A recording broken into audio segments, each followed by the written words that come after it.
Good morning, good morning, good morning, good morning, good morning, morning. Good morning. Thank you for joining me this morning. Listen, I just woke up. I know it's almost afternoon. Actually, it is afternoon for some of y'all. Hold on a minute. Let me see who I have here. Good morning, Mr. Dunbar. Listen, I responded to your IG message, and I'm gonna email you today so we can chat. Okay. Good morning, M Mills. So I want to talk about blind loyalty. I'm so excited. I'm up a little bit later than normal because I was up later than normal. My firstborn nephew came through last night and we chopped it up because my firstborn nephew, Ryan Spunk Adams. Shout out to Ryan Spunk Adams. He's doing on his way to do a gig. So he stopped by and hollered at his auntie on the way to the gig. And we called my mom so he could talk to his mama on the phone before he got ready to leave. Let me tell you something. What's important for me is family. And family is just not the family you're born into, it's the family you choose and the family that chooses you. Okay? And I'm very grateful. So, the reason why I want to talk about blind loyalty, I'm sure you all know by now the word that Judge Judy used, kerfuffle, that has been taking place in these YouTube streets amongst various content creators.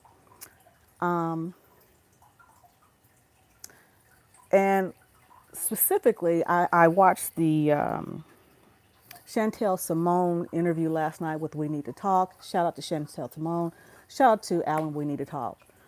And I thought it was very interesting. I thought that she made some good points, as I always do, because again, I don't have to like you to concede that you make good points.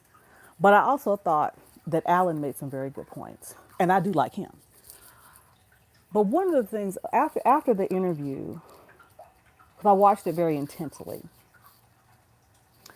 and from the very beginning, the conversation was very cordial, very amicable, if you will. But the moment that he started to ask questions, and I think it started with her question to him: "Have you seen my content? What do you think?" And then it kind of went downhill from there. So what I found when I was looking at the chat, immediately the same people of the person's of Chantel's audience who were commending him on his patience, et cetera, immediately the moment that he started to challenge or push back, and by his own admission, he ultimately was getting condescending by his own admission, the the chat started to turn against him. And that's understandable to a degree. Because like I said, I don't have to like you to say that you make good points.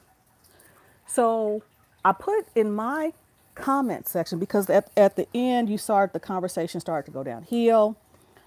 And then she said, I think, or inferred jealousy or something like that. Well, in my community tab last night, I posted, if a female content creator, no, okay,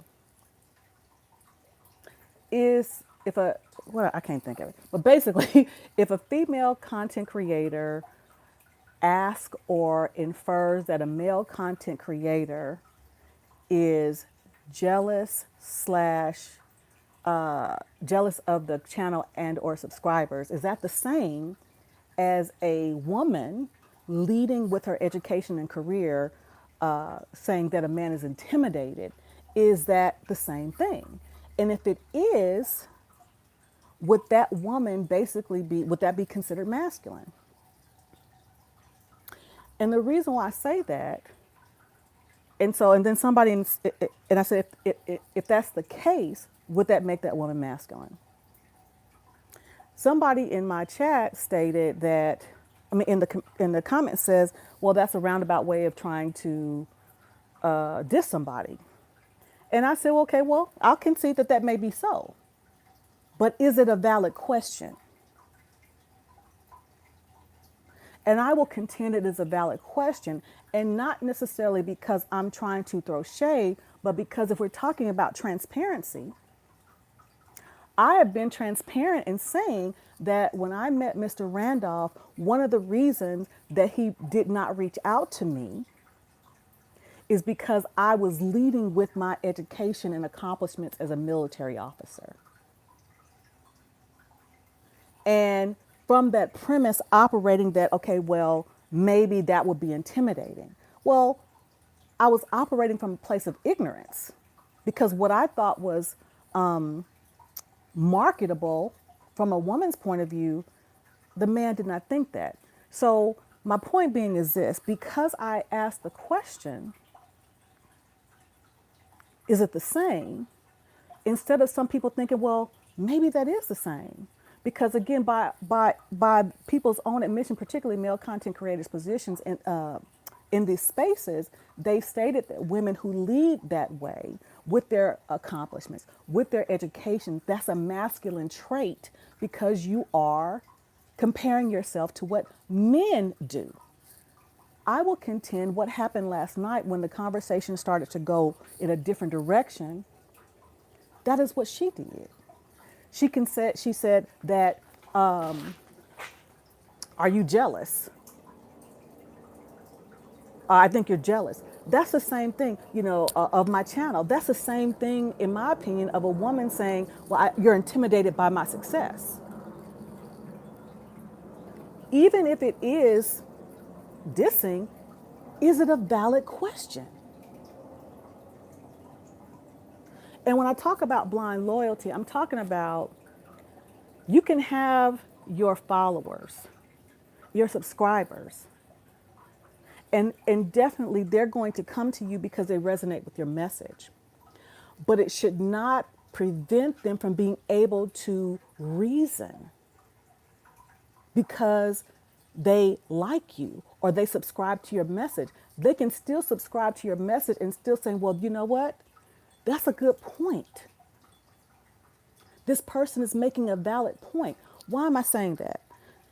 Y'all know, I've said it. It's no secret. I knew Kevin Samuels for over 30 years.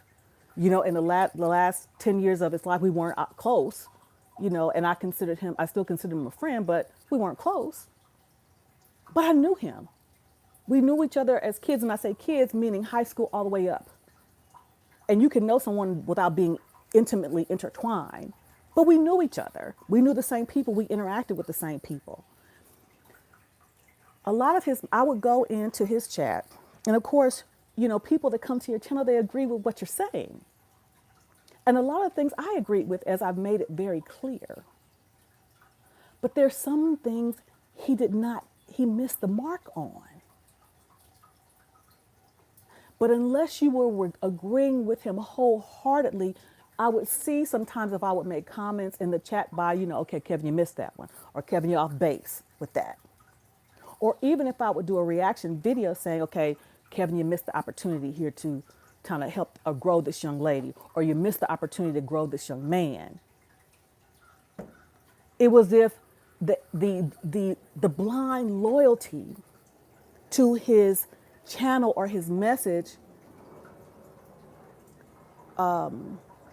thwarted their ability to think logically or rationally. So let's talk about that for a minute. I'm a fan of Courtney Michelle. Y'all know this. I've made a no qualm, if and buts about it. If there are two young ladies in these spaces that are mine, and what I mean mine, like my like I love like my own daughters, like I love like my own nieces. Courtney Michelle, Lucky Maree. Y'all know this. Have there been instances that I think, okay, y'all missed the mark here? I don't agree with that. Absolutely. Because I'm not blindly loyal. Most of the stuff I agree with they do, but there's some things I don't. And I told them that. Because We want to be able to think for ourselves. We should be able to think for ourselves. And that means that if, in a recent conversation with Courtney, we were talking about something. I'm like, yeah, I don't agree with you on that. I don't agree with you on that. I don't agree with you on that. No, I don't agree with you on that. So, am I, because I support her, am I to say everything that that person says is right? There's some things that I've said, and then she's, no, TJ, you doing too much. No. And Lucky Marie, TT, no, that ain't it. But the thing about it is, I can either say, okay, yeah, you're right, or yeah, you're right, I'll adjust, or yeah, you're right, I don't care, because I've done that, and they've done that too. It's not blind loyalty, you know. It's not blind loyalty. What do you think of oh and you said what I think the interview with Queen Mother Ali. Absolutely loved it. But even in that, I didn't agree with that polygamy. I can't get down with it. I can't I can't get down with that. But 99% of what Queen Mother Ali said, on point, on point. And listen, another thing about blind loyalty. What I find interesting in many of these spaces, with the blind loyalty, not only do people co-sign on people's bullshit, which emboldens them not to concede that they were wrong, it it empowers them to double down on it. Well, what do you mean by that, TJ? I'm glad you asked. I've already talked about Kevin Samuels. There are a couple of times in particular I did two reactions to. There was a young lady who was a 21-year-old that he had an opportunity to really grow her because she came in soft spoken, all that kind of stuff, respectful, everything. But the moment she disagreed with him, the moment she disagreed with him, he said, they see, Generation X, this is your daughter. You have produced this. As opposed to taking the opportunity to grow her. She did everything that he says that many of us women don't do. But the only thing she did wrong is she disagreed with him.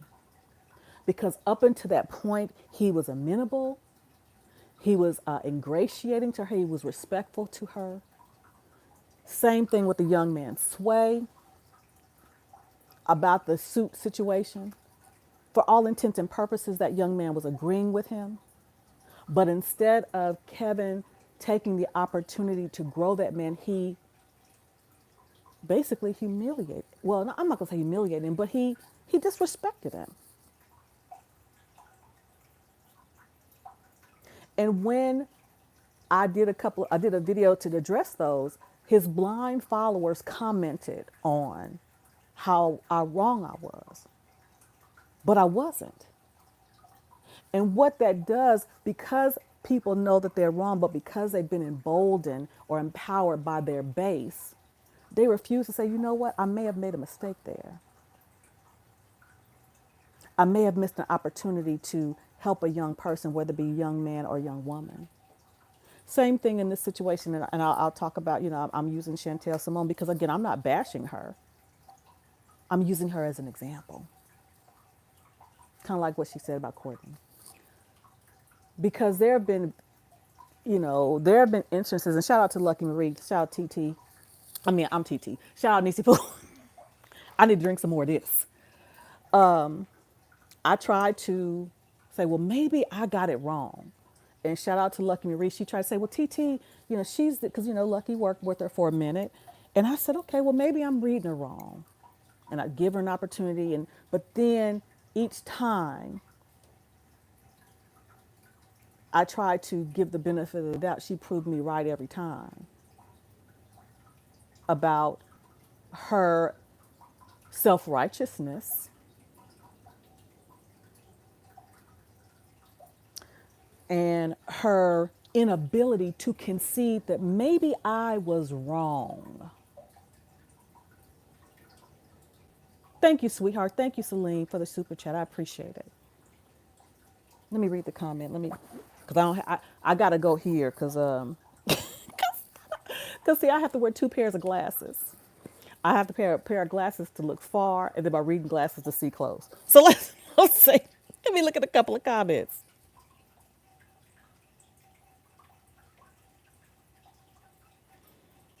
Okay, Celine says, I disagree with the guy's talking points in the MGTOW space, and my head was cut off, figuratively speaking, without being a.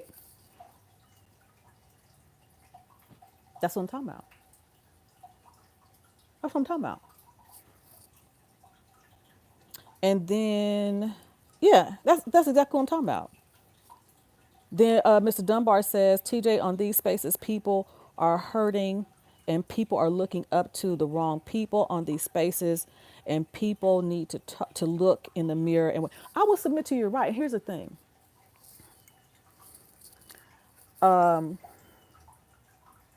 No one gets it right all the time. No one does. I'm a perfect example. We're talking about transparency here, and that's another reason I put the definition of transparency in my community page. Because what is transparency really? Transparency, I guess there are spectrums, if you will. Because, there's transparency, yes, saying that, hey, sis, OG Patrice, there's transparency, said, I prioritized my degree, I didn't look for a husband. That is transparency, absolutely. But I will submit to you, that is superficial transparency.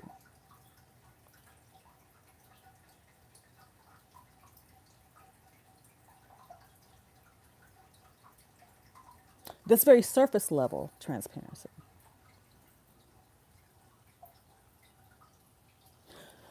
And I say, and again, I get that some people don't want to go too far because it's their personal life and they have a right to hold on to that because people exploit it.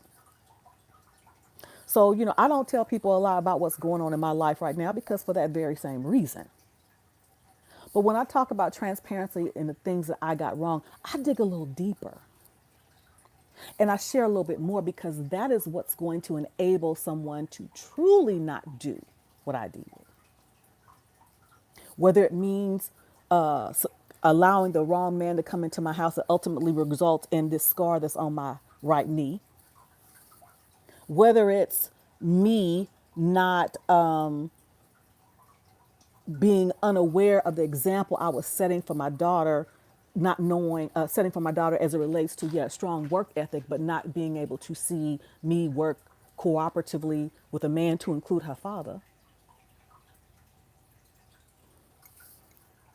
Whether it's me saying that I led with my accomplishments when I was trying to make a connection and almost missed a great man with Mr. Randolph had I not reached out because, again, leading with the wrong things, he never would have reached out to me because in my mind, there was a time I'm like, well, if they don't reach out to me, they must be intimidated by my position. No, they just don't want to deal with the shit that comes along with it. Okay. Okay. Just, okay. Let's keep it 1,000 wow. Shout out to Chicago Reeler. Hey, Alan. So, the blind loyalty is a problem. The blind loyalty is a problem. And check this out. There have been times, I think when I posted yesterday on about we need to be able to look at y'all. As far as women, we need to be able to look at you men. We need to be just like you don't want our titties. I mean, our stomachs sticking out farther than our titties. We don't want your stomach sticking out farther than your penis. Okay? So there was a gentleman that made a comment. He said, yeah, TJ, what about this, that, and the other? And I said, you're right. But I'm talking about this right now. But your point is well taken because he has a valid point.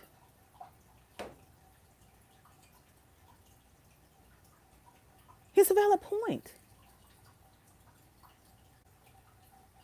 You don't have, everybody don't have to agree with what I'm saying. But if the point is valid, what is the problem in conceding to that? And that is what I see in many spaces. And again, since we're here, I'm going to use Chantel Simone as an example. You know, I have never once, and this is an opportunity for somebody to correct me, because see, y'all know I'm open to correction. Because I've made public apologies. I even apologized to her several months ago when I came in hot and was condescending and belittling. Shout out to the lead attorney. He had to grow me to it, and I received it. I received it, and even went to her. She was on doing a show with River TV, and I came up to apologize for coming in hot, and she played aloof. Well, I don't know what you're talking about. That's disingenuous. Well, you knew good and goddamn well what I was talking about because you had made fodder of it the day before. See, that's that bullshit right there. I'm getting off character, so I'm getting off topic. And let me see a couple. Some women in white big towel spaces said, "I'm the reason men are going." Well, you know what? Everybody, it's an opinion. Everybody, like an asshole. Everybody got one, like me. You understand? OG Patrice said, "I call that the Dunlap disease. Belly Dunlap, girl, Dunlap over your." Listen, it's facts.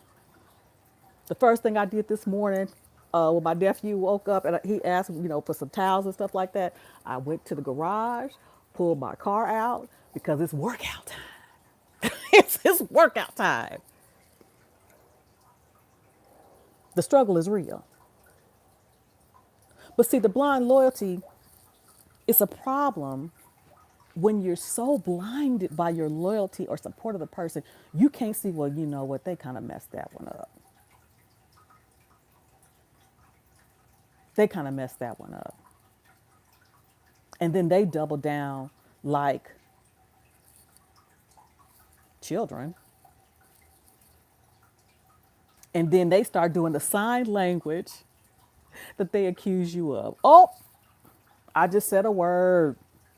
Oh, start doing the sign language that they accuse you of. I'm going to take a sip of coffee on that.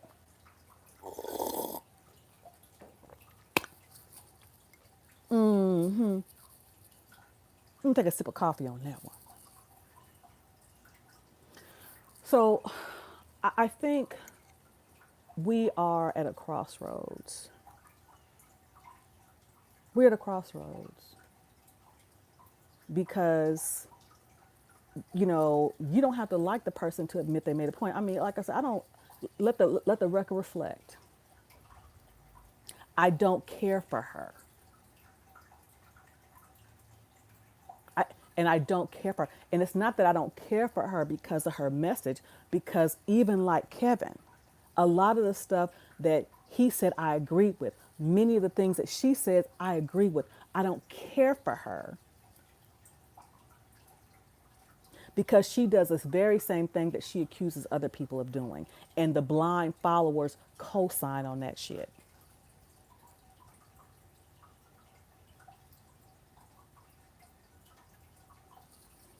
The women I had a conversation with the other day on my channel, we've known each other 30 plus years. And we had the conversation about hair. And I'm wearing my wig, you understand me?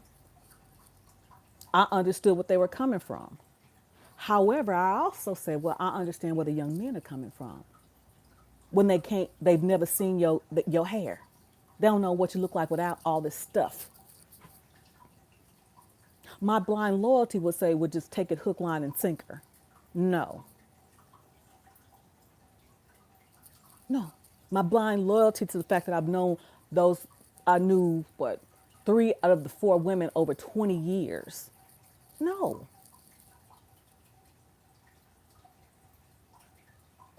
But here in these spaces,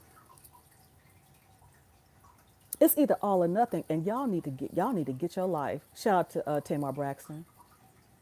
You need to get your life.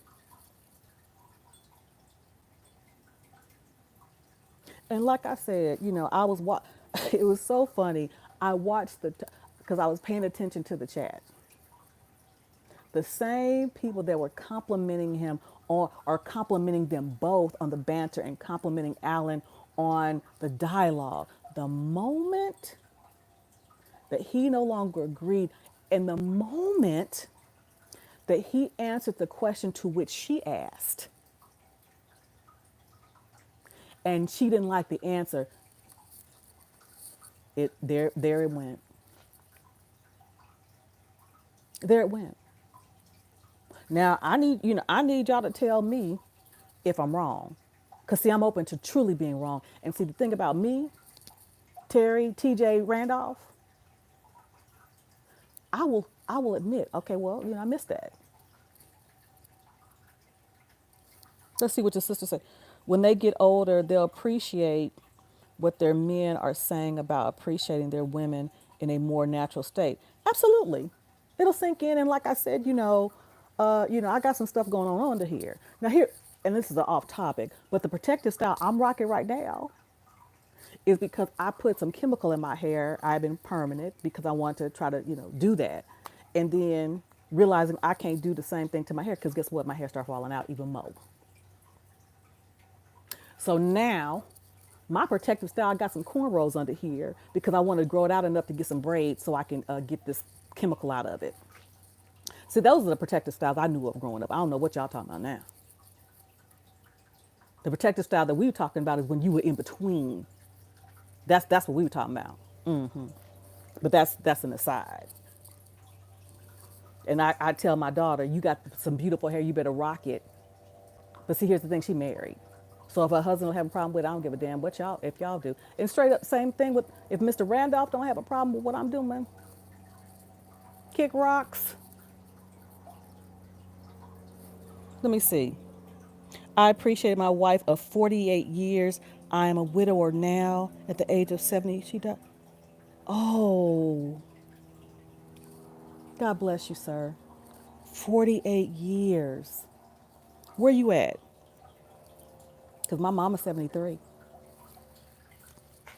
Where you at?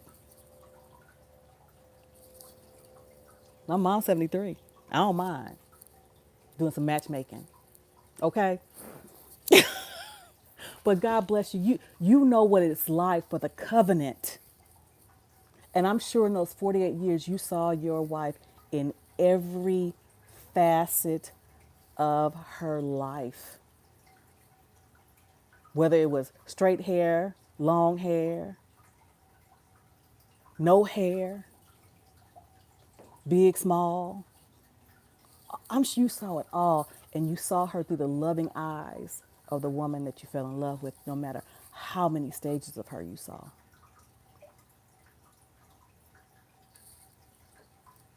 All right, sir. Okay, let me see. He says, thank you, my sister. Pastor DeCat.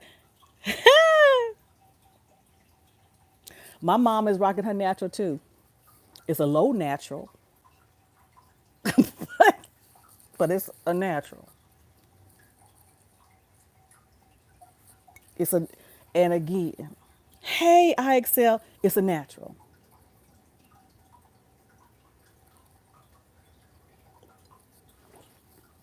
Let me see how much power I got. I don't want to lose y'all, but I just think, are you on IG, sir? Because if you are, I need you to reach out to me. Because I got my family. I still have family in California. I'm originally from California.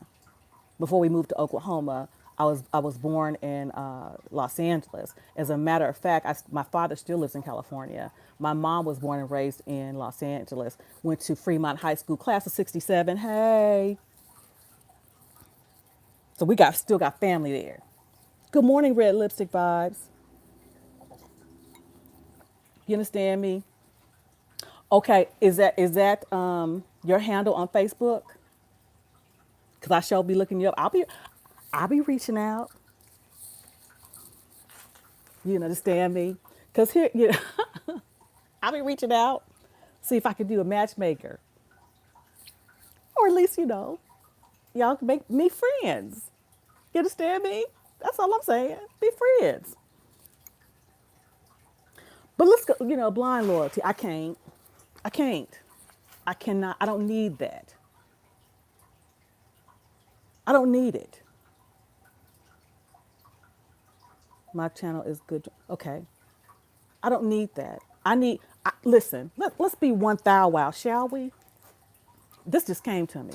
I'm getting more of this.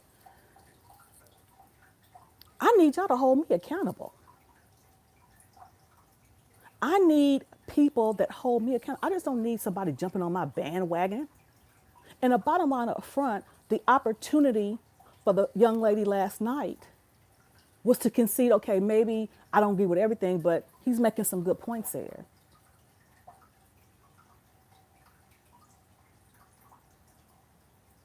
And the audience, because of the blind loyalty, they didn't take the opportunity to say, well, he does make a good point. Because the bottom line up front, she is pandering.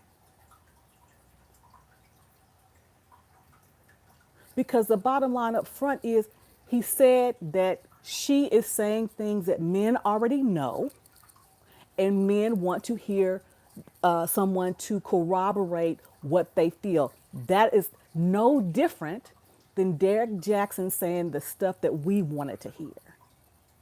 Same difference. But instead of thinking, since we're going with the word logically, instead of conceding that, okay, there's a point. But she also made it a point, even if I am pandering, it does not negate the message if it is true. Both are true at the same time. But she is pandering. And I can't find, somebody put in the link in the chat, if you could, the video that she talks about that she is pandering.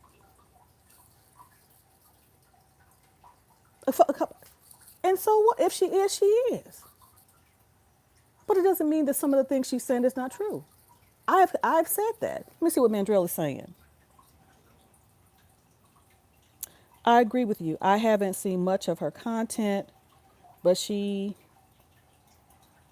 overplayed her hand and revealed herself the other day. Listen, that's Chantel Simone.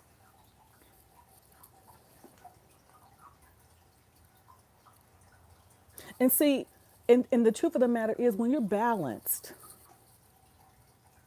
you're balanced. And the bottom line is, yes, we women have fucked up some stuff.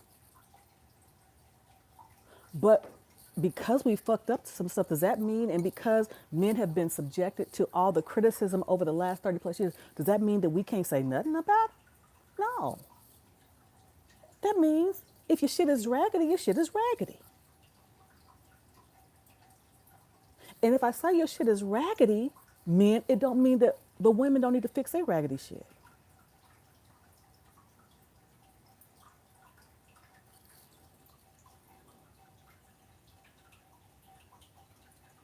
A lot of our black community have gone crazy. Both, it is. And it's like, no one is truly balanced. And so I guess my thing is, so if we're to suggest that for the past 30 plus years, men have been shitted on, which we know that to be true, is that to say that for the next 30 years that we should be okay with women being shitted on? And that's it? That ain't right. So will that even it out? And because of the blind loyalty, we're going to stick, that's my story and I'm sticking with it? No. What we do is to call out bullshit, period, no matter who it's coming from. I don't need you to be blindly loyal to me. And no, I only got 1,600 some subscribers, 610, something like that. If I grow, that's fantastic. But if the core people that, like my mama said, shout out to my mama. When I started this thing over a year ago, She told me, she said, yo, what you're saying is not going to resonate with everybody. But if your intentions are pure, which is conveyed by your message and your life lived lessons, the people who it's meant for will get it. And those who have gotten it and are getting it are the people that, again, reach out to me, and the relationships that have been formed, the relationships that have been reconnected, the relationship that have been cut off. Because it ain't no, because I've been in this space. I just did a show the other day, say how women, how I fucked it up in a relationship. And I've been on here, and I said my YouTube nephews, how I had to grow them and say, kick that trick to the curb, because she playing games. I didn't say trick, but I said, kick her to the curb. She playing games. That's balanced. That's balanced. That's balanced.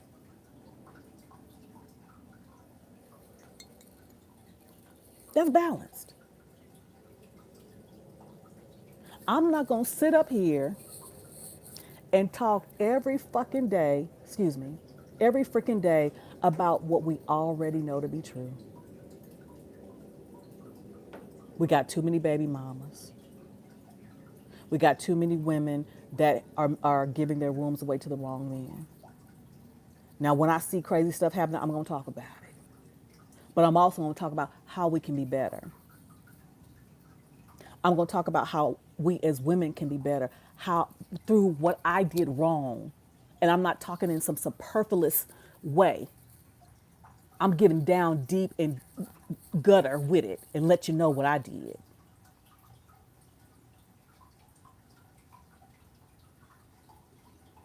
Why? Because I'm over it now. I'm past it now. I got over, and so I'm telling y'all, really don't do this. I'm not just saying, I focused on my career. Yeah, I did that, but what else did I do? What else did I do? I made men feel inferior, not knowing that I did or not intending to do it. I did it anyway. I made men feel like I was being their mama, even though I wasn't intending to do it. I did it anyway.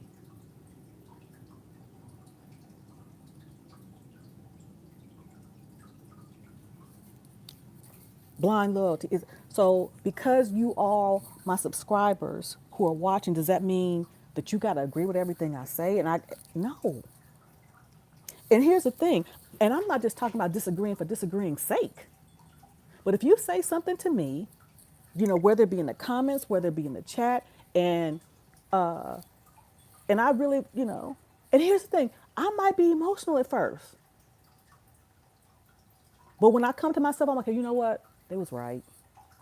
And what do? Put a one in the chat if I say, you know what, I came in hot, or I did that wrong, and I apologize for it. Put a one in the chat if you know that to be true about me.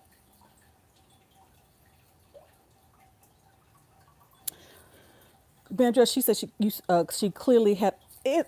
Ain't nobody stupid. Listen up. Like my mom said, I'm not stupid. I just look this way.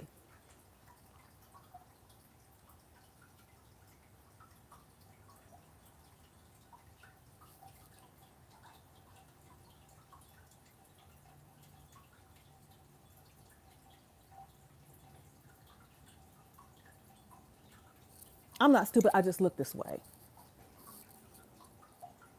So, and man, I really struggle with it. I really struggle with it. And Nisi Poo, I tried. I have tried. I have tried. But I have yet to see this young lady ever admit she's wrong about anything. Kind of like Kevin. And that's what disappointed me about him. As much as I agreed with a lot of stuff he did, it disappointed me because Even when he was clearly wrong, he never came and said it. And to me, I'm a leader. I make no apologies about it. Call it masculine. I don't give a damn. I'm a leader, always been a leader. And maybe that's why I got in so much trouble growing up. Because I was saying, let's go do this. I was always planning stuff and getting in trouble. I've always been a leader.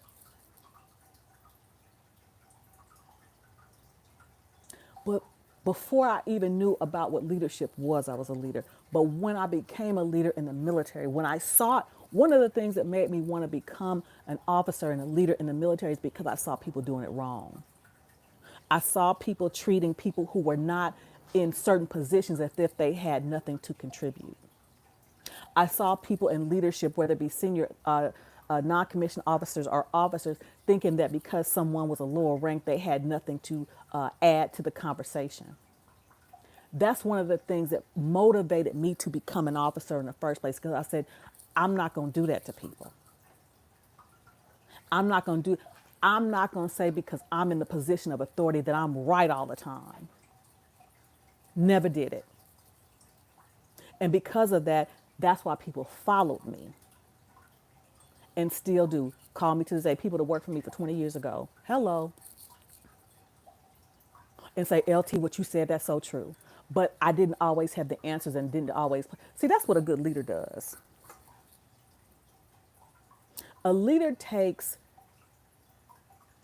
constructive feedback from those under their charge and then they make informed decisions. And if the leader is confident in their leadership and in their abilities, they are not afraid to say, you know what, I was wrong about that.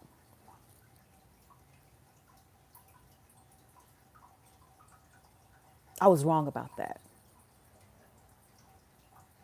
Because that's the kind of leader I've been, and because that's the kind of leader I've been, those are the kind of people, and those are also the people that valued me because I was not a blind follower. The leaders who appreciated me the most were the ones when I would say, "Sir, ma'am, with all due respect, this is what I saw, and I don't, I think, sir or ma'am," and they respected me because they knew I was going to give it to them straight. I was never the person afraid to tell them, that the emperor has no clothes. Never. And they respected me for it.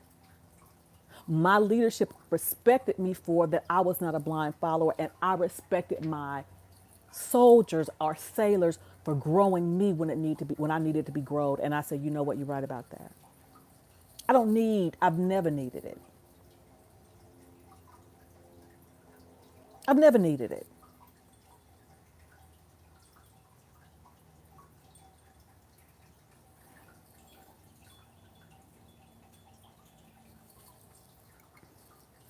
I've never needed to make myself look good by making somebody else look small. Oh, that got me. Never needed to. I never needed to dim somebody else's light for mine to shine. Uh-oh. I'm gonna take some coffee on that one.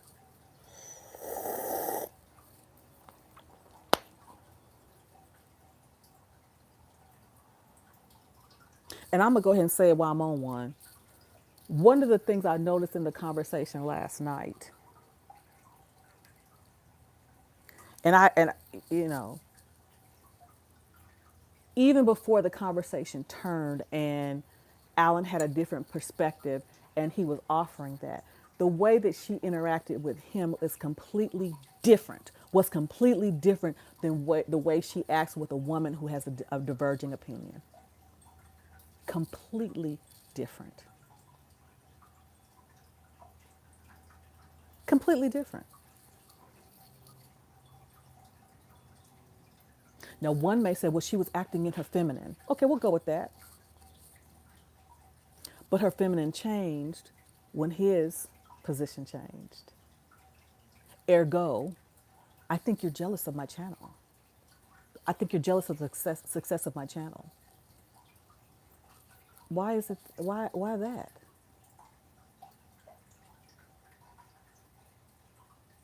Why am I jealous of your channel? Because I, I'm answering questions or asking questions that you don't agree with. Why does that mean I'm jealous? So again, like I put in my community tab, is a female content creator, suggesting or asking that inferring or asking a male content creator if they are jealous of their channel slash subscribers, the same thing as a woman who has led with her education, career, and status, saying or asking or inferring that a man is intimidated by the aforementioned. If that is the same, if we are to say that that is the same thing, is that woman in fact masculine? I submit to you it is the same thing. Please let me know if I'm wrong.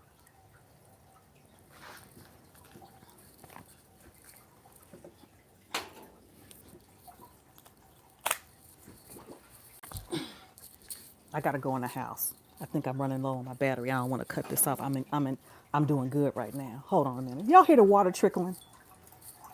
Isn't it so? It's so calming, isn't it?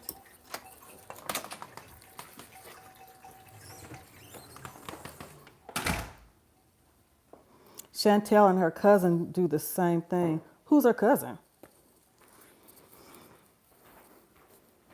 Who's her cousin?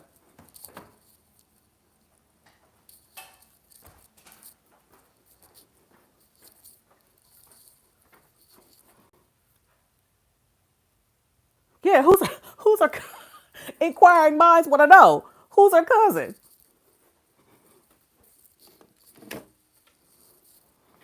Oh, Rivet. You funny. That's not her TV. That's not her cousin. Is it? Is it?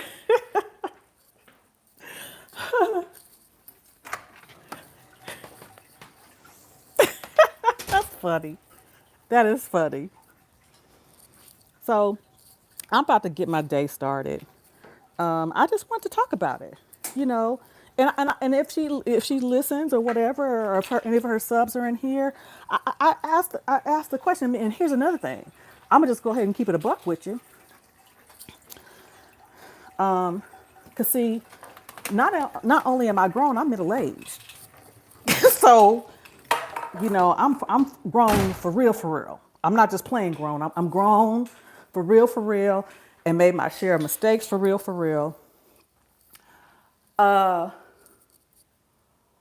I think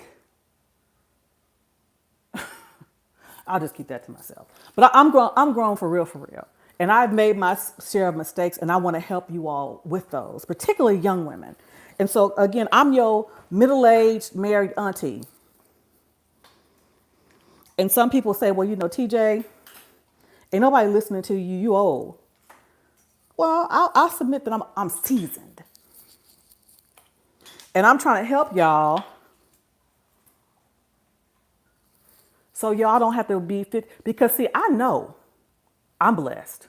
I know that I am blessed to have had an opportunity to meet and marry a wonderful man. Because I'm gonna tell you, not only is there pee in the dating pool, I submit to you there might be a little feces in there too.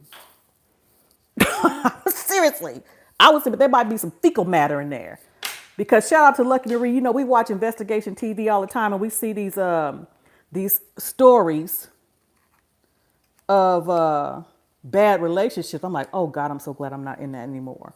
And I'm not just talking about young people stories. I'm talking about some old people too doing some crazy stuff. So I know, I'm sorry, I messed up. I know that I'm blessed. I know that. So I'm trying to keep y'all, if I can, from y'all having to deal with the kind of stuff I dealt with. Jedi Mike. Jedi Mike. Did you like that video? Did you like the video of your frat brothers doing their thing at the wedding reception? That was nice, wasn't it? I play that thing over and over again. That was nice, wasn't it? Hold on a second. Okay, I'm plugging my thing in. Can y'all still hear me? Can y'all still hear me?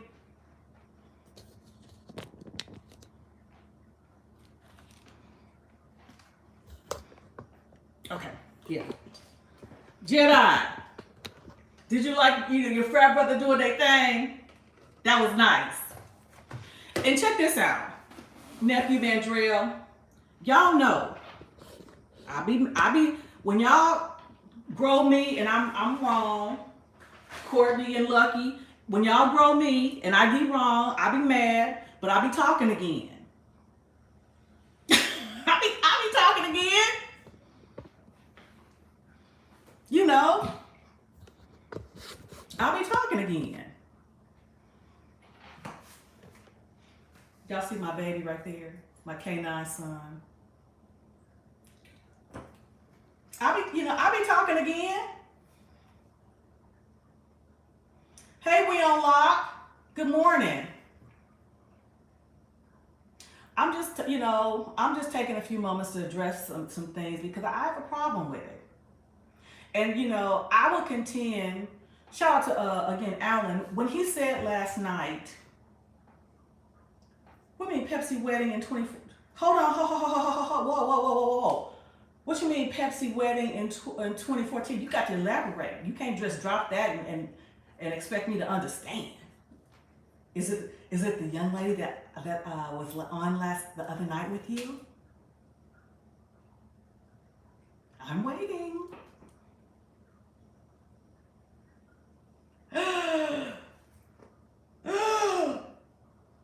You better keep your auntie posted. And that's a beautiful thing. Again, nephew, if that's the case, my son-in-law is your frat brother. Not only is he your frat brother, he's a young married man. Him and my daughter met each other 5 years ago. 5 years, almost 6 years.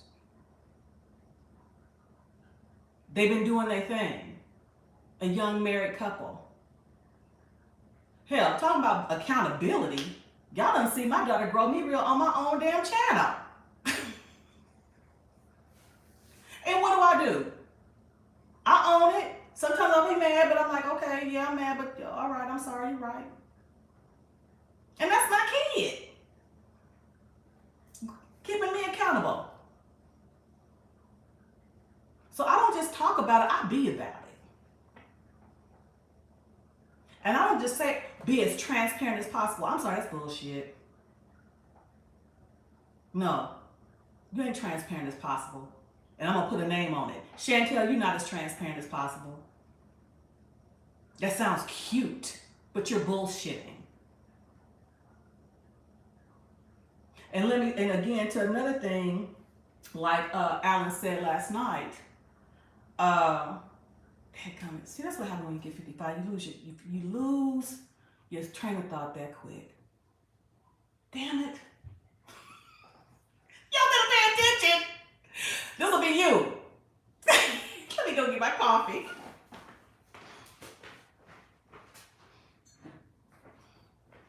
Oh, I remember. Okay. So Alan said that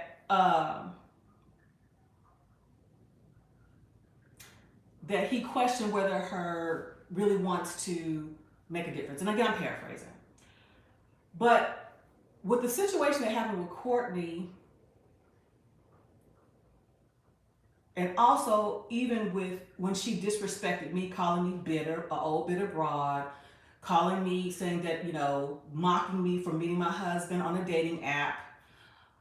There were several people who support both of our channels, my channel, her channel, as well as Courtney's. They said, I rock with both of y'all. I hope that y'all can get together and talk it out.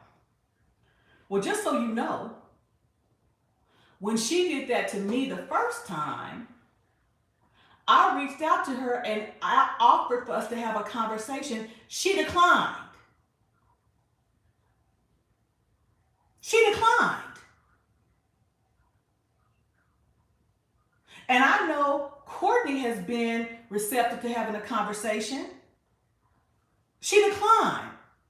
So I will submit to you, are you really concerned about making a difference? Because again, making a difference don't mean we got to agree about everything.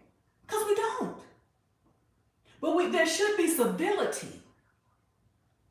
There should be civility and mutual respect, even if the opinions or points of view are divergent. Because see, I can talk to anybody and will. And just so you know, okay, like I've already said, I'm emotional. All those, I'm triggered. I'm all those things. But that don't make me wrong.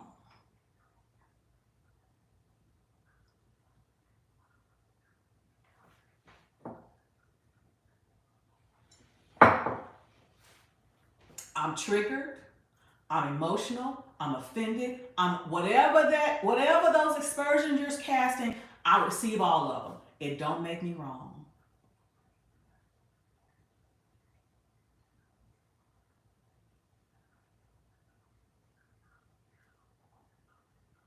Please hit the like button. If you haven't already, please hit the like button. Please, please, please, please, please.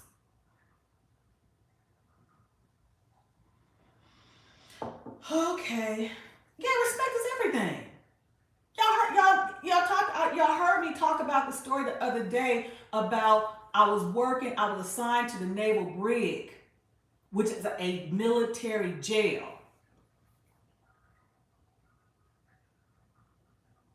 Predominantly filled with male inmates. I treated them with dignity and respect regardless of what they had done to get them in there. And it's a good thing I did because, again, I just shared with y'all that I ran into some of them out in the streets once they got released, and I didn't remember them. They remembered me. They remembered me.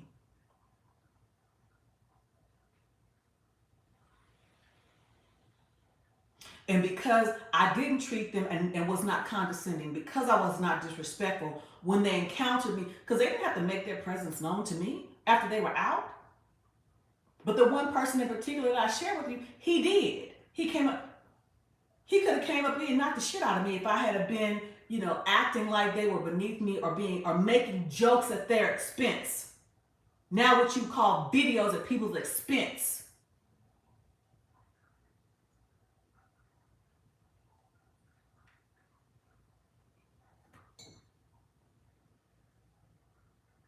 But I didn't do that.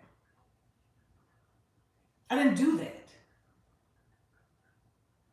So because see, I don't know. Maybe it's because I came from very humble beginnings and I know what it was like for people to try to shit on you and think that they're better than you. Because let me tell you something, I don't think I'm better than anybody. I'm better than some behavior, but I'm not better than anybody. Never. And the audacity, the nerve, the audacity, and the unmitigated gall. I'm not better than anybody.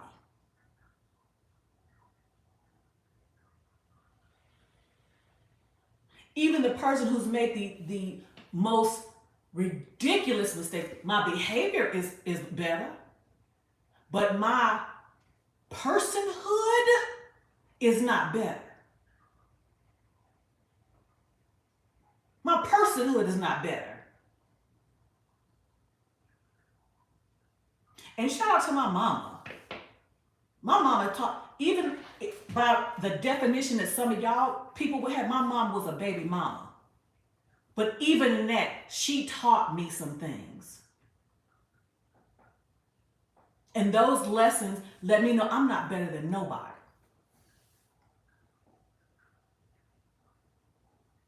Because the opportunities that were afforded me better decisions. The opportunities that I sought out afforded me better positions. Or better conditions. Now, granted, you can't save everybody. I know that. My father works in placement.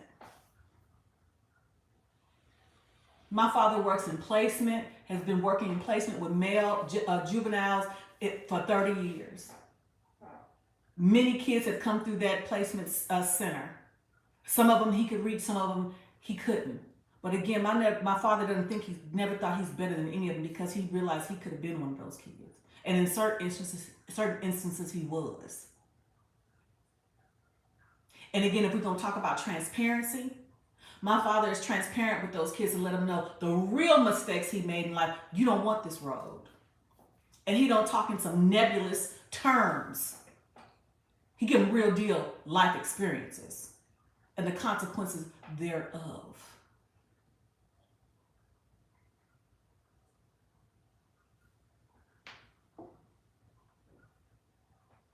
So I'm with Alan on that. I'm with Alan on it. And what was interesting, and here I'm gonna go ahead and go there. Why the hell not? I did see some of the young women that that subscribe to her and are supportive of her, and that is great. But the problem with that, I was watching that some of them were, because they were blindly following, they did not see where she was going wrong. So what does that mean to a young woman watching? That means that even when a woman is wrong, kind of like what we have right now, even when a woman is wrong, she's not going to receive it. The difference is it's on the manosphere side or the manosphere adjacent side. That's what that means.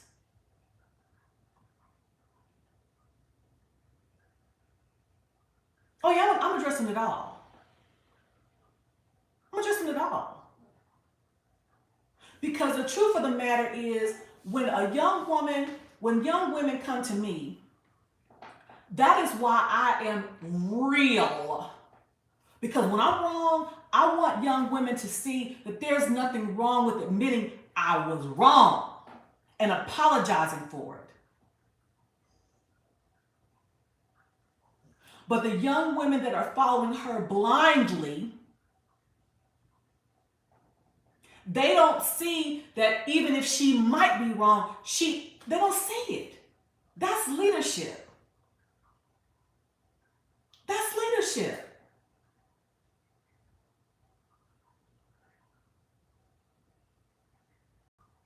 So the women that are following her, I was listening, they wrote that he's being condescending, blah, blah, blah, blah. Okay, by his own admission, like, yeah, I am. But when she's been accused of being condescending, which she has on many occasions, what she will say is, I'm just coming at it from a logical perspective without emotions. Does that mean that you're not being condescending? And you know good and goddamn well when you're being condescending. We all do. If we're going to keep it a thou wow, we know whether we're being emotional when we're being condescending or whether we're being logical when we're being condescending. We know good and damn well when we're being condescending. Don't play games here. Again, I'm too old. I've been at this game a long time.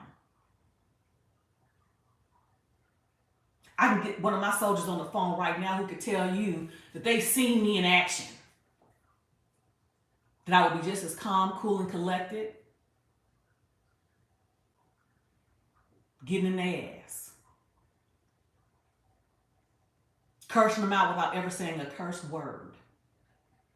I can get soldiers, sailors, and employees that work with and for me on the phone right now who say, yeah, LT, she was doing it. So let's not play. We know when we're being condescending. We know when we're being... We know all of that. We know all of it. But when you're showing a young lady that are following you, and it's not about standing 10 toes down. Yeah, stand 10 toes down if in the principle. But when you're wrong, stand 10 toes down and say, you know what? I was wrong. I have yet to see her do that. Somebody put a 1 in the chat if you've seen her do that. Admit that she's wrong about anything.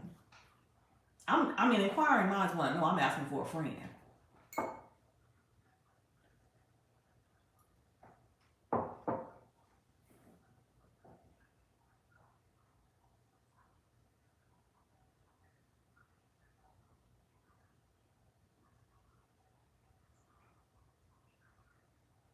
Okay, so I'm looking at some comments here. You know, I got to go to my iPad. Okay.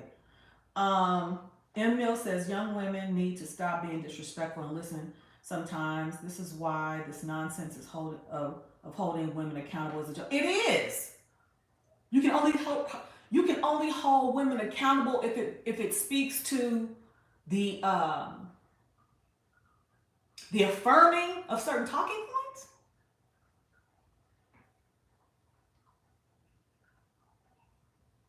Marcus said the whole thing. Let me go back up here. Marcus says this whole thing has to end. Facts. Respected. Let me tell you something. I think it was. I saw something on her community tab or something a bit yesterday, and I guess she was talking about the thing about she being accused of being a bully or something like that. And I think somebody in their comments said, this has got to stop. Why don't you stop? Um, uh, and she said, nah.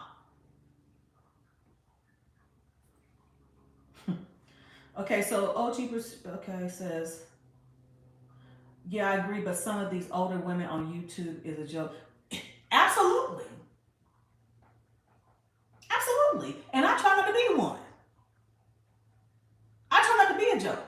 But goddamn it, I'm not gonna I don't suffer disrespect. I don't, for the most time, I hold my tongue. But this last week, I'm like, I'm tired. I used to tell some of my soldiers, not really my soldiers, as a matter of fact, I was a drill instructor at alternative school when my daughter was a toddler. So an alternative school was for young men and young women that were middle school age. So we're talking about ages maybe 11 to 14, 15. Many of these kids came from very bad homes, gangbanger, had no respect for their parents, a whole bunch of stuff. So again, in the position of authority, I'm not going to meet them on their level. And they try to punk me. For the most part, I stood my ground. But at one point, I had to tell them, I need you to understand something. Yeah, you see this here, professionalism, but I can meet you where you are. And to use my father's phrase, don't let the smooth taste fool you. So even in this, I try to keep the foolishness at bay because I do carry myself a certain way. And I try to.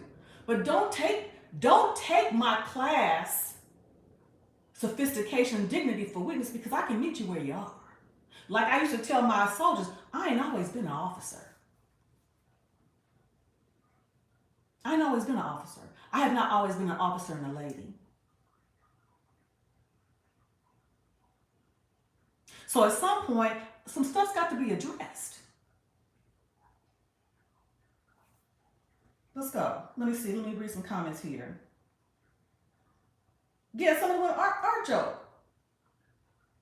And like I said, I'm trying not to be one of them because I'm going to be. I can't say how grateful and blessed I am that despite everything I did wrong, when I thought I was doing it right concerning the examples I was setting for my daughter, I cannot tell you how appreciative and grateful to God that my daughter did not follow in my footsteps in that respect. I get emotional sometimes. I get emotional sometimes because I'm so grateful that she saw this young man for what he was, a good person, a good human being, all those things that we say we want. I'm grateful that she grabbed him up and didn't take her long to figure it out. So that's the stuff I'm sharing. And I try not to be phony about it. I try not to be phony about it. I try not to, I try to say, listen, I had these unrealistic expectations. Shoot, y'all heard my man say it a couple of weeks ago. And the same thing about it is at the time, when you have those expectations, you don't think they're unrealistic. Let's go. Let me look at some more comments here.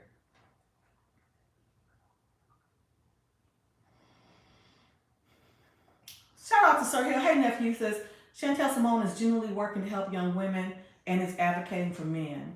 In the conversation yesterday, she was respectful and stuck to the point. I don't get the issue here. She stuck to the point until Alan answered questions that she didn't like the answer to.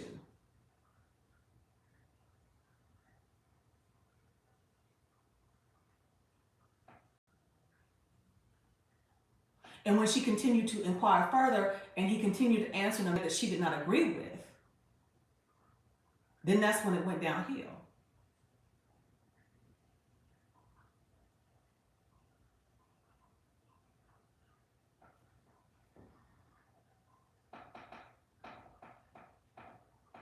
Oh, deeper, she said, I've never watched this young lady before, but I saw her on someone else's platform and wasn't feeling her vibe.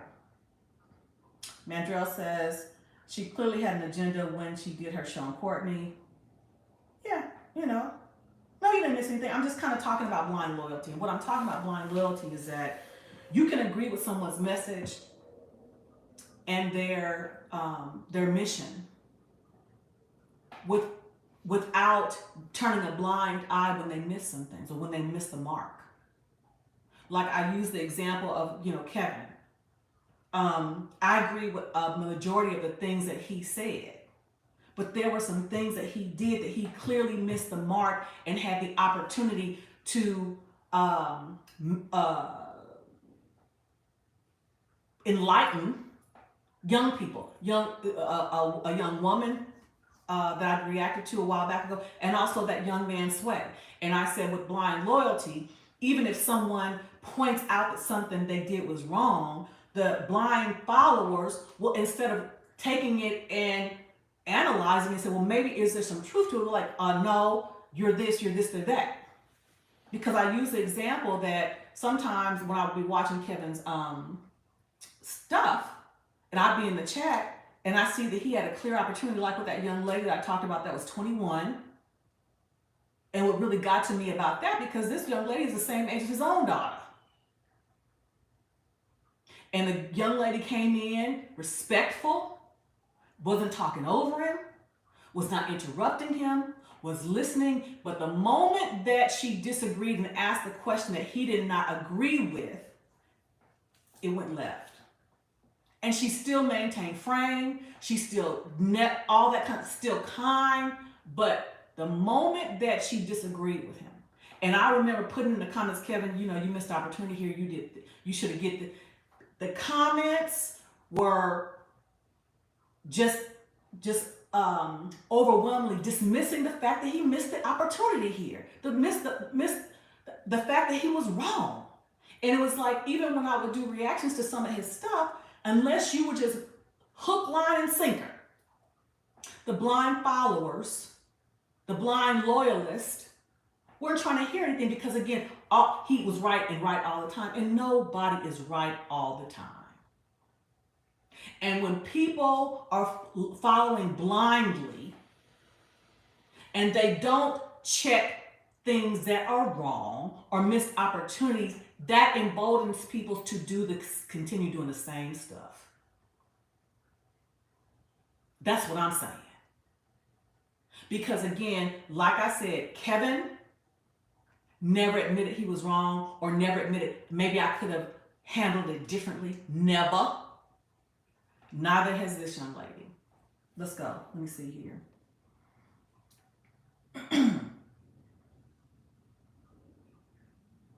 Having a coffee.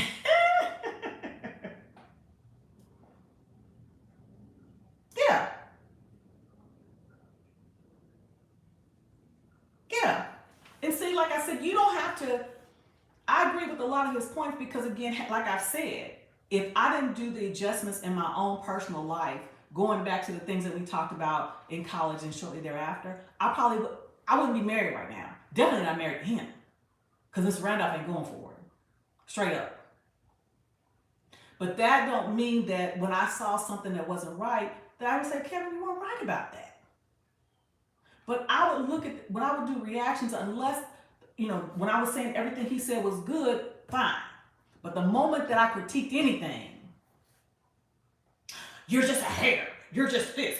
and the blind followers will accuse you to doing the same thing, the sign language that they're talking about the women do. I'm just going to keep it there. Because again, looking at the comments last night, while the conversation was going well, even by Chantel's own admission said, this conversation is very respectful, this, that, and the other, and this should be an example to content creators, how we can talk, blah, blah. But the moment that he answered the question in a manner that she did not expect or agree with, then it was different. I need somebody to put a 2 in the chat if I'm wrong about my interpretation of that. And also, nephew, I talked about when I put in my community tab, I'm going to say it one more again. The sign language, the same thing that her blind followers accused Alan of doing when he disagreed and had a different perspective, the sign language they used him, because I'm watching the chat, they call him a woman, they call him this, they call him that, they call him this. All sign language. The same thing they accused him of doing is what they did in return. I'm just going to say it.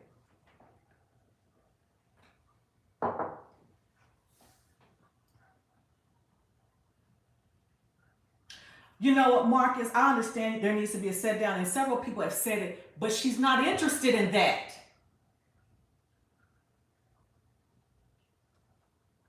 And she has a right to not be interested in it. She can do her channel just the way Kevin did his channel the way he wanted to. She has a right to do her channel the way she has a right to talk to whomever she chooses to. But what I have gleaned,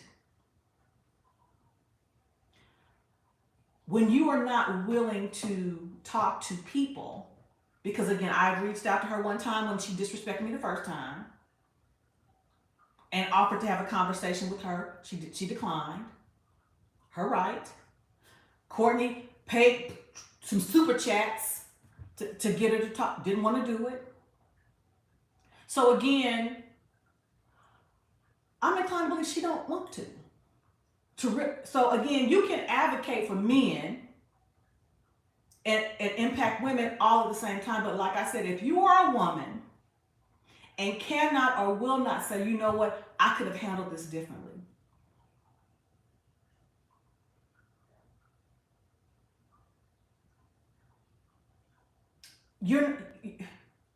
Are you really about change? Because see, I'm a leader. I done said it once, I said it again, I stand on it.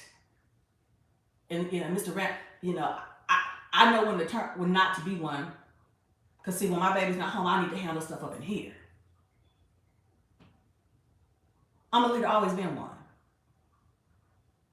And a leader, in my opinion, an effective leader, is one who has no problem saying, you know what, I'm wrong. I could have handled it differently.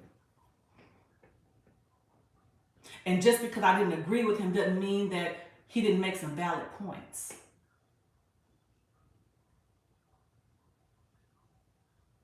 That's what I'm saying. But when you have the blind loyalty, it don't matter if you right, wrong, or indifferent. They rocking with it. That's what I'm trying to say here.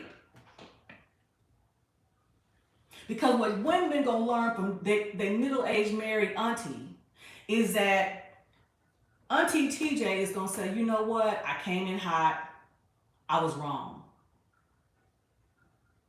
Okay, so nephew said, Auntie, I saw the replay late last night. The chat is going to be the chat, but Chantel gave him respect, allowed criticism, answered questions. What she had done? No. Well, she did allow those things, but when the conversation, because it was obvious to me that she was getting flustered toward the end. And you can say, well, TJ, you don't like her. No, I don't. And it's not that I don't like her because of her message, because more often than not, I've agreed with her with what she said. I don't like her for her conduct. I don't like her for her disrespect, and that's what I don't like her for. But even in not liking her, I've said to Courtney, I've said to Lucky, there's some things, she was right about that. So me liking her has nothing to do with whether I think she's right about some things. But when the conversation started going in a direction that she didn't agree with, she was respectful, she was composed. But what did she do? At the end, she said, well, I think you're jealous. It sounds like you're jealous to me of my channel, is that not sign language? Jealous of what? And it's like I said, is that no different than a woman saying to a man, I think you're intimidated by my success. I'll wait.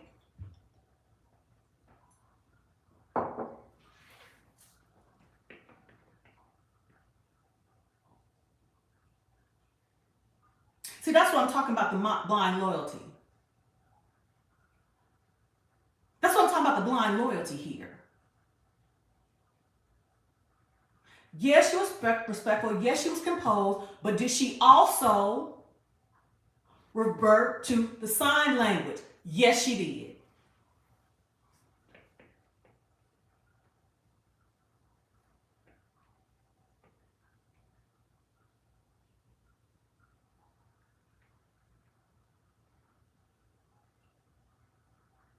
She did. And what's moreover, yes, the chat will be the chat, but I don't have to co-sign everything the chat says. Because what I also paid attention to after the fact, not only did she co-sign, oh, no. Okay, listen, nephew, we're going to agree to disagree. You're right, she didn't just say that. He talked about her pandering and being an opportunist. Says she was, isn't making an impact, and admitted all of that is true. And those were his opinions.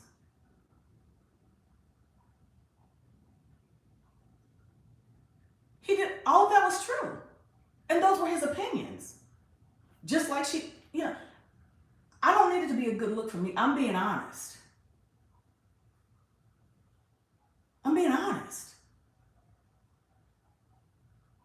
And like I said, whether I like her or not, I have said countless occasions, when she's right about certain things, she's right about it. And I've agreed with that.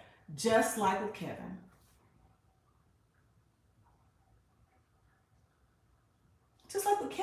And the problem that I have in many spaces, you cannot tell anybody they're wrong about anything. With the blind loyalists, it's all or nothing. There are people who've commented on different things, and I said, well, you're right about that. Or I can concede your point. I do.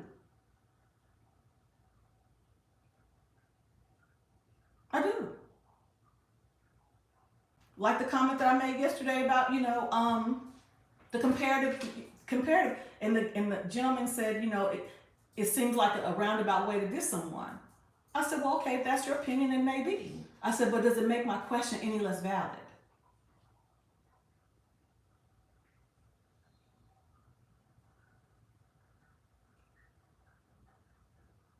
So what I would submit there is a double standard. And maybe it's going to always be that. And if that is the case, I will accept that. There's a double standard here. No, she wasn't disrespectful. I never said that she was. I didn't infer that she was. But what I did say, and what I mean, when the conversation went in a direction that she did not anticipate or agree with, that is when it was even that she was defensive. And I'm not saying I wouldn't have done the same. Because y'all seen me around here to know I've been defensive. I've lost my temper, I've gotten defensive. I've gotten emotional. I have. But when I came back to myself, what did I do? I apologized. Because I'm a work in progress just like everybody else.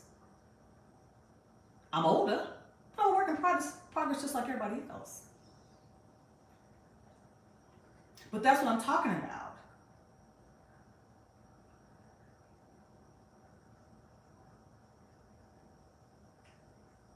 That's what I'm talking about.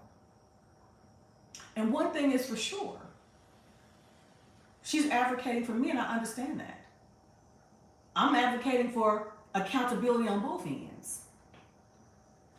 Courtney has her mission. She's advocating for families here. Alan has his advocating for families here. We don't have to do the same thing. But I believe, even where she's concerned, that even though I don't like her, I'm not gonna say I don't like her the way she goes about it. But if her intent is if the intent is to do the same thing, how we get there, that's up to you. Again, that's another thing about being a leader for me. I never needed my troops to do things the way I necessarily did it, or necessarily the way that I say it should be done. If they could offer me evidence or propose a different way to get there, but we got to the same place, by all means. Because see, I'm a leader. And for those of you who are studiers of leadership, whether it be military or otherwise, y'all know what I'm talking about. You don't have to do it my way, because I know my way is not the only way to get there. But I don't necessarily need you just shitting on my way of getting there, no more than I'm going to shit on your way of getting there.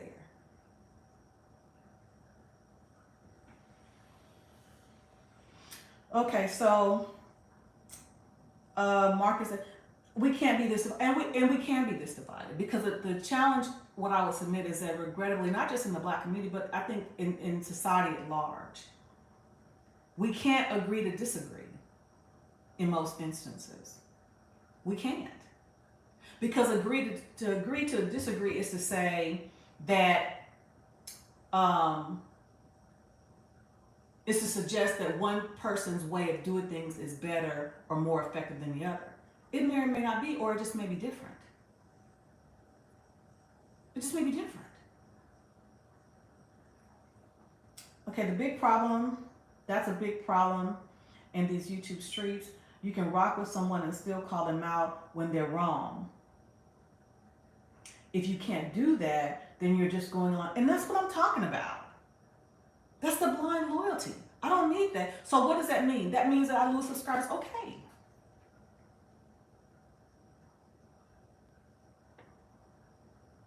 Because one thing is for sure about me, and that's why I share parts of my life. That's why I give you story time. That's why I share parts of my life. Because with every job I went to, every organization I went to in the military, whether I was signed voluntarily or whether I, went wherever, and even a job, I endeavored to leave it better than when I got there.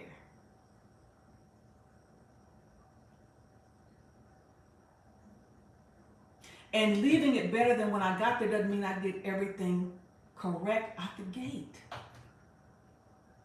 But because my motives were always pure, and people saw that in me, they followed my leadership. I'm just going to say it.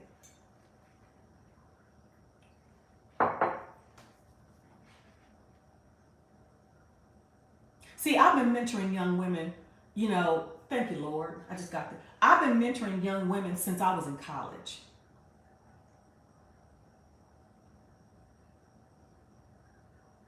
And what I mean mentoring young women, I mean mentoring young women. I was a big sister. Big brothers, big sisters. I was a big sister in college. Why? Because I wanted to give young ladies who came from a single parent home like I did, exposure to opportunities, exposure to what could be. And even though I hadn't had that much experience at the time, I had enough to offer them, to show them something different by coming into my life and them giving me permission to speak into theirs, and they saw examples. I wasn't just talking about it, I was being about it. So there were results even then, and I didn't even know what the hell I was doing.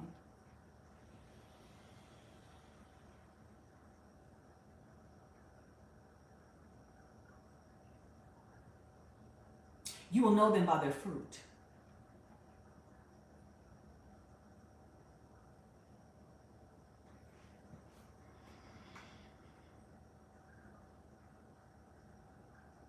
Mill says, God reveals all things and people's motives in time. Some people have already been revealed to me, and I see them clearly.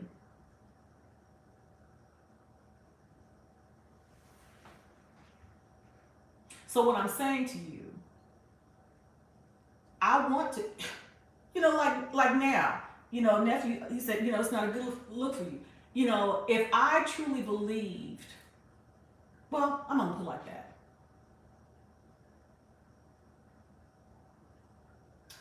I understand where he's coming from, and I'm not gonna say I completely don't get it. I do get it, but for me there's a larger message to what I'm saying. Okay, nephew, I know you came in late, so there needs to be a sit-down conversation. We are more powerful together than apart, even if we disagree with methods.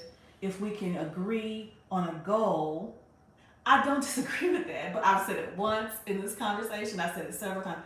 I have reached out to her at least one time, maybe twice, but I know at least once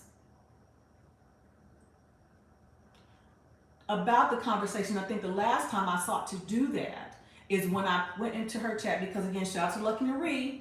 Lucky Marie's trying to tell me, well, TT, she's not really, she's really nice, she's really this. So I'm like, well, maybe I'm reading it wrong, because again, I'm open to being wrong. So that's one of the reasons I went to her chat that particular day when she was talking about bitter bras over 40, and I was talking about, I think I put in the chat that, I met my husband on a dating website at 51, and before I could even elaborate,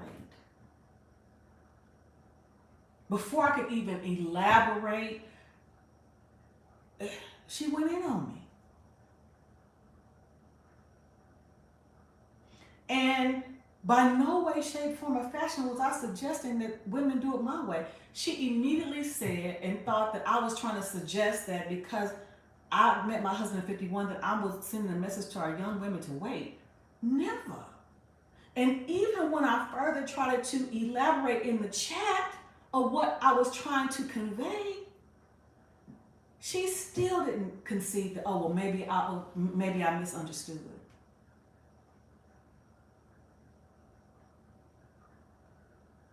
And not only did she not, she continued to make another video about it. So again, I understand what you're saying, but see, you have to be willing. If you are true about it. Now, nobody got to talk to nobody, and that's a fact. But you got to be real about it. So what I would submit to you is, maybe, and I could be wrong, maybe the only sit-down connections that she truly seeks to understand are the ones that are like hers.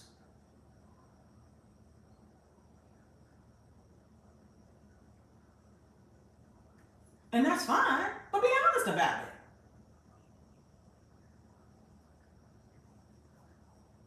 Because see, I'm going to take, I always revert back to my military training. Shout out to the military. Because I still, I'm able to employ these principles in everyday life.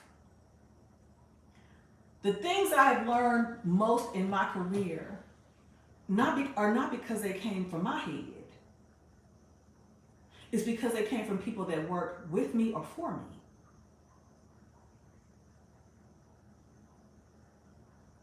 Some were older than me, some were younger than me.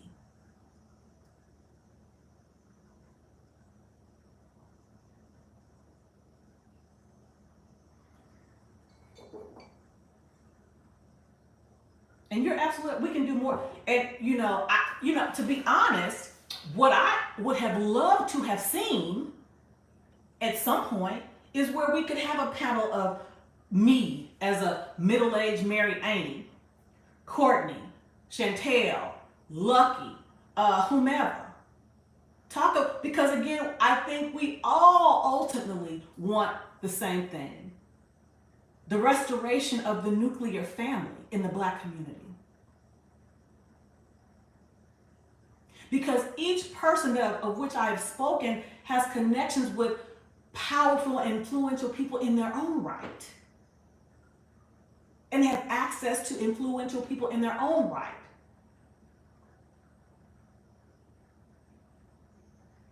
And when you have people with different perspectives, whether they agree or not, they can say, well, you know, I can see where they're coming from on that.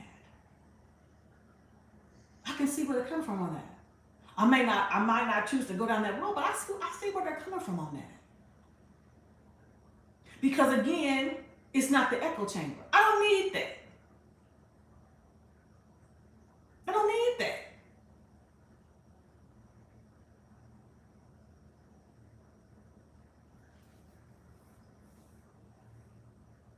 I don't need that. You know, I'm talking to my nephews, adopted nephews, YouTube on a daily about, don't you let that female do that. That's a manipulation. That's some bull crap. And by the same token, I'm talking to some of my nieces. You got you a good dude, don't fuck it up. Learn from your auntie. That's one of the reasons I share what I share. Don't F it up. Hashtag don't F it up. That's balance. That's balance. And that's all I'm saying. That's all I'm saying. And if anybody can go look at any of my videos and suggest to me that I'm not balanced, please point it out to me. Because I'm open to correction. I'm open to correction.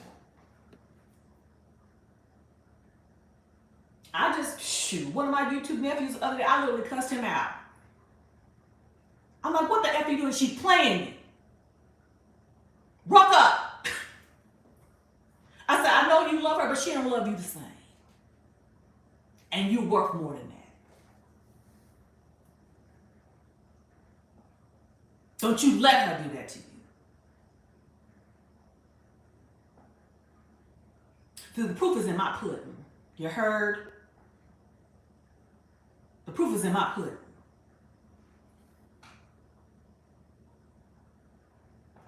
OG Patrice says, I've learned in these YouTube streets and in life in general that I can't and won't rock with it. And, you know, and that's okay. Exactly. Not all skin folk is kinfolk. Yeah. And I've said to my nigga, I'm like, you wrong as hell. I've even been in these spaces in some of my other videos about some older women. I said, sis, I love you, but you played yourself. You played yourself. And then I've also done videos like they did the other day. I'm like, look, dude, you nice and all, but it should be enough, but it ain't. Just like you want to be able to look at us, we want to be able to look at you. And I ain't trying, like I said it in just, you know, I made a commitment to Mr. Randolph. That's why I'm about to go back out, because I've been working 2 times a day, working out twice a day. I'm got to get this shit off. The menopause ain't cute. I made a commitment to Mr. Randolph. My stomach is not going to stick out farther than my titties. And he's made a commitment to me. His stomach ain't going to stick out farther than his Johnson. So I'm saying, I try to be balanced. And I'm saying, men, young men, we want to be able to look at you. I'm not trying to go down and blow somebody out and lift up a layer of fat to get to it. I'm not doing it. Nor should y'all need to lift it up and move it to the side to get to it.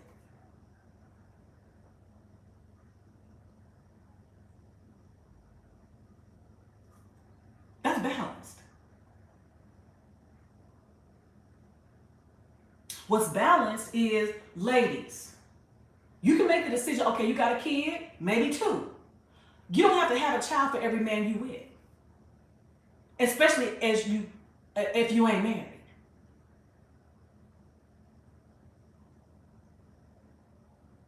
Men,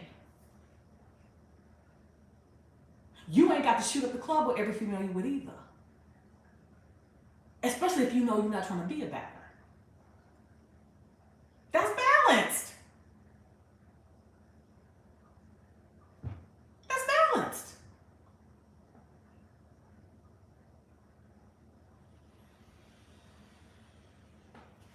I need somebody to put a 2 in the chat if I'm wrong. I'll wait.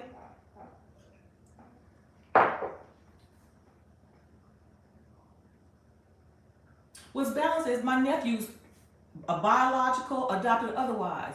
If the female ain't acting right, you go where you are appreciated, whether it be here in the States or somewhere else.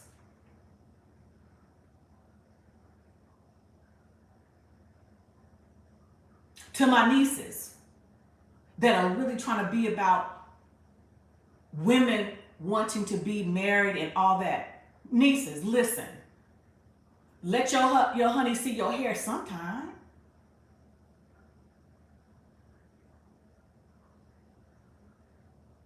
Be quiet sometimes.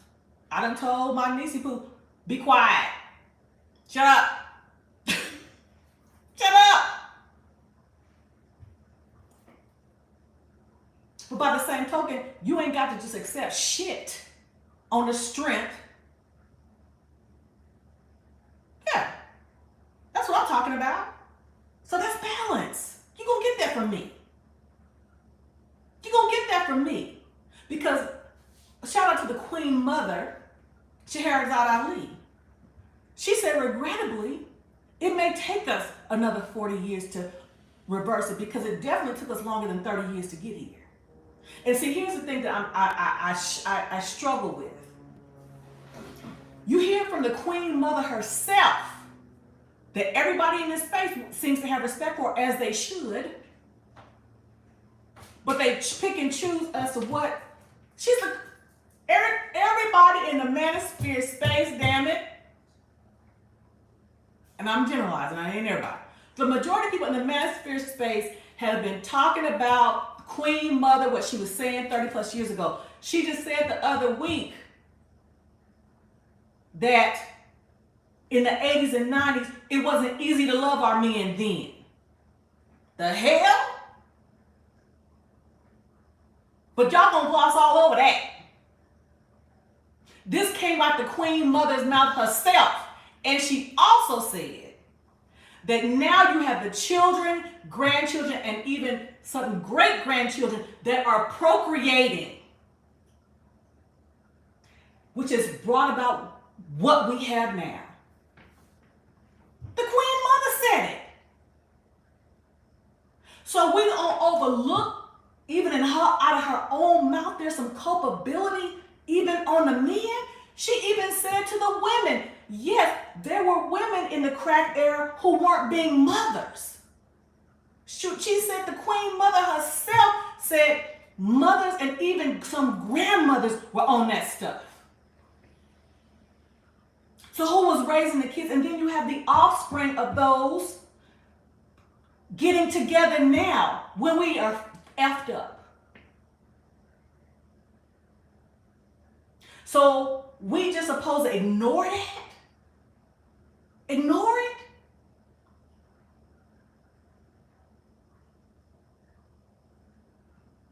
We supposed to ignore that?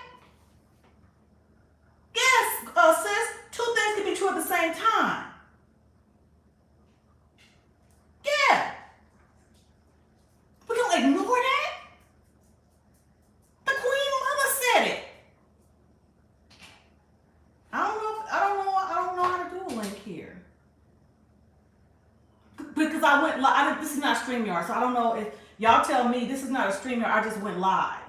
So if there's a way to do a link, I don't know how to do it. So if y'all know how to do it, because I just went live from my phone. So if there's a link, if y'all know how to do it, tell me how to do it. Because I don't know how. Are we supposed to forget that? She said they weren't easy to love then. Hell, my father, I'm thinking, my father working in placement for the last 30 years, even he said himself, many of the young boys who come through their program over the past 30 years are the offspring of those in the crack era. I did in my 20s, that was my 20s, because it was before I had my daughter, I wrote an article for a newspaper that said Strawberry, the neighborhood hoe. That's what they called women that was on crack, that was doing some things for some crack.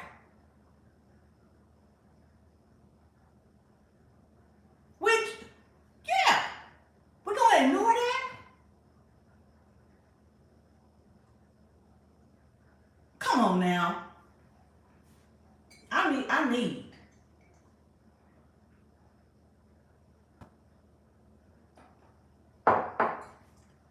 We can't ignore it. Because all that contributes to how we got here.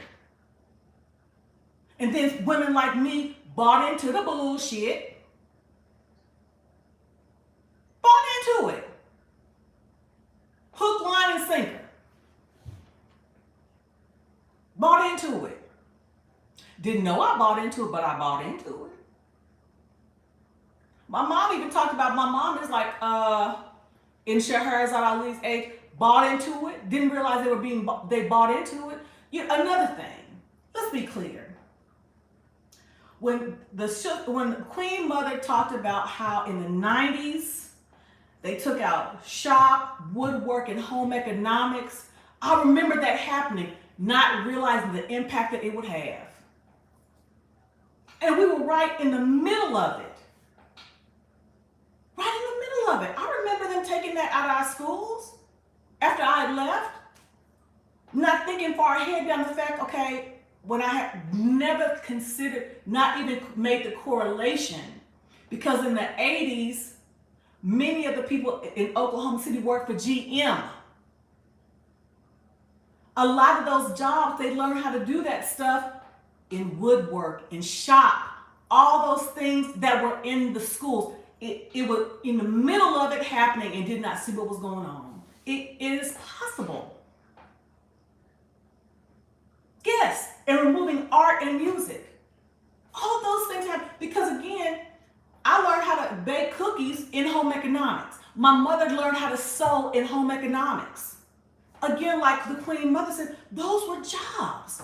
When they start taking those things away, we didn't think about that because, again, the majority of us were thinking about we're going to go to college and do stuff because many of our parents told us to do that. And I say parents because it just wasn't mothers telling your children to do that. It was fathers too. Because we thought, and they thought that that was the means to success, to secure success for future generations, not realizing what we were giving up in return. We were in the middle of it. We were in the middle of it. It happens.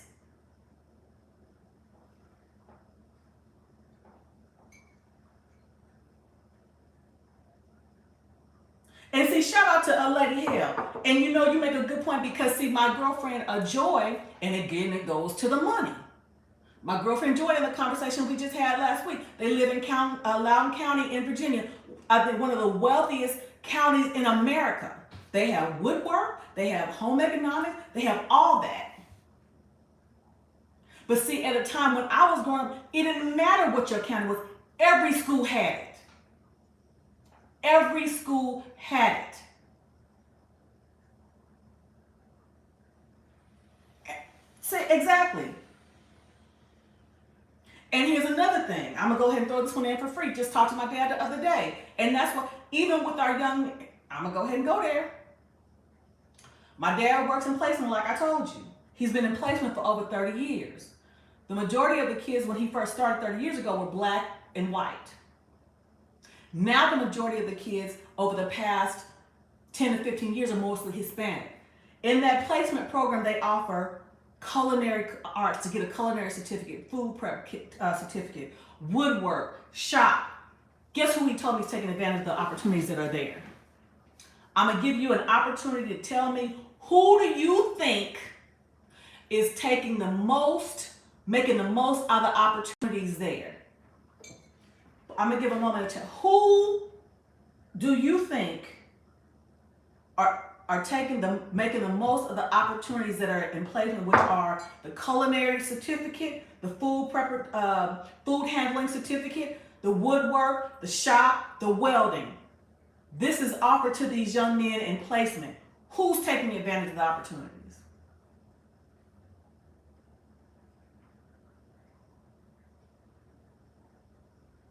Yes, Jenny. Yes, Jenny.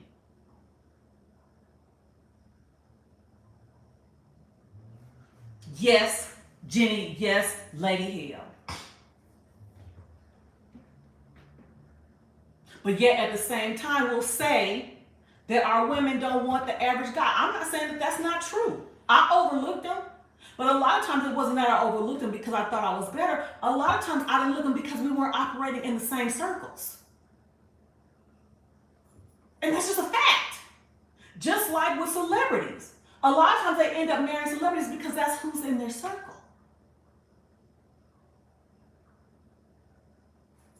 That's who's in their circle. It's not because, and I'm not saying that you don't have some people who think that. Some people who think, I'm above it out. But that ain't never been me. But more often than not, it's just not in your environment. It's not in your circle. So you gravitate to what's in your circle of influence. But you have opportunities even in placement. And placement is basically either you make it here or you don't make it at all for these young kids, young men. And who chooses to make the most out of it? It's not our kids. It's not our young men.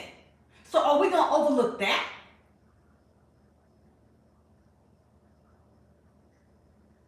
And by the same token, if you have cosmetology and home economics in these things for women, are we making the most of it? A lot of times we're not. Like Queen Mother said, it'd be a badge of honor. I ain't cooking. That's not a badge of honor. You gotta eat, don't you?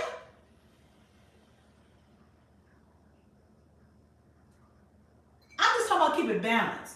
I don't need you to blindly follow me. And if it means my channel don't grow for the next 10, 15 years, if I could choose to do it for that long, the people who are hearing the lessons that are coming out of my mouth, and like I said, I'm not talking about no nebulous shit. That's why I give y'all story time. That's why I give you real accounts. And that's why I give you real accounts of shout out to nephew Sir Hill. That's why I can't do nothing on Sunday. My baby, Sunday is my baby's time. Mr. Randolph, I can't do nothing. And if I do something, it's after he sleep.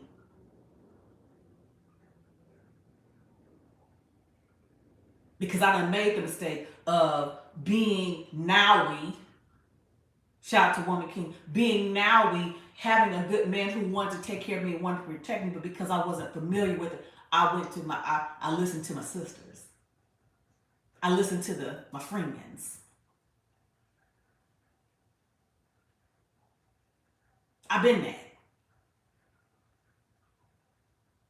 I've been that one. I share with you that I've been that woman being out of my place, talking into one of my married friends' business or my married relative's business, thinking I'm helping and I'm out of line. See, that's what I'm talking about keeping it real. Because sometimes I'm inclined to we don't seek to be stupid. Who seeks to be that? We don't seek to be meddlesome, but don't mean we're not. I can admit I was, but you could have convinced me of that then. Because my heart was in the right place, but my heart was in the right place and still wrong.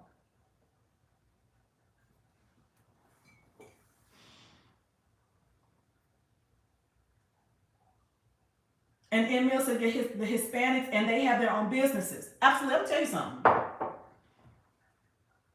When I get my lawn, I remember with my other house, I remember the summer, my lawn guy who's Latino, he had his sons for the summer out working, cutting grass with them. I'll give you another example since we're talking about it.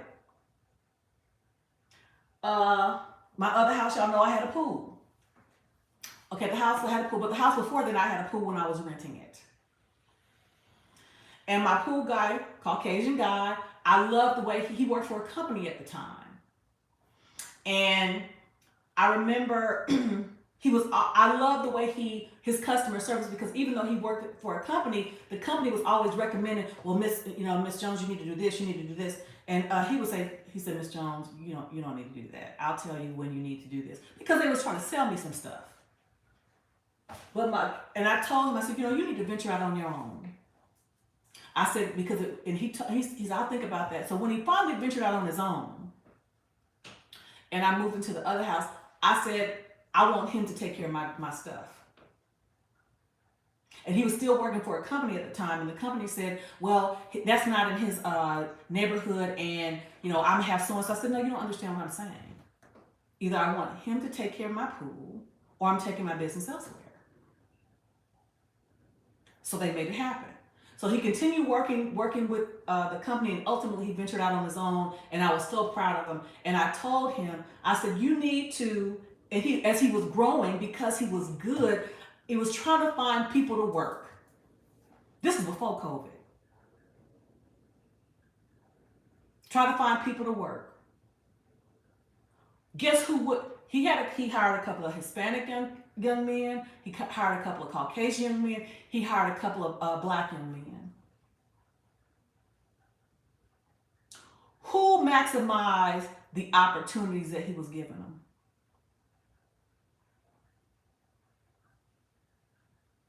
I'll wait.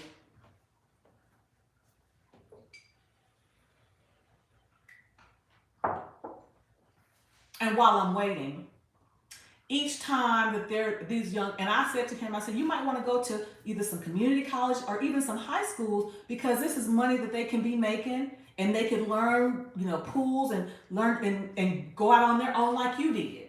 And a lot of times he would come when he would have challenges with some of these young people with work ethic. He would have them come talk to me and tell a story about how, because I saw his work ethic, how I encouraged him, how I supported him, and all those kinds of things, and mentored him and he was customer service and all that kind of stuff.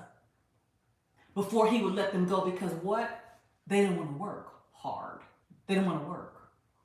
So I'm going to ask again, who made the most out of the opportunities that he was trying to give them?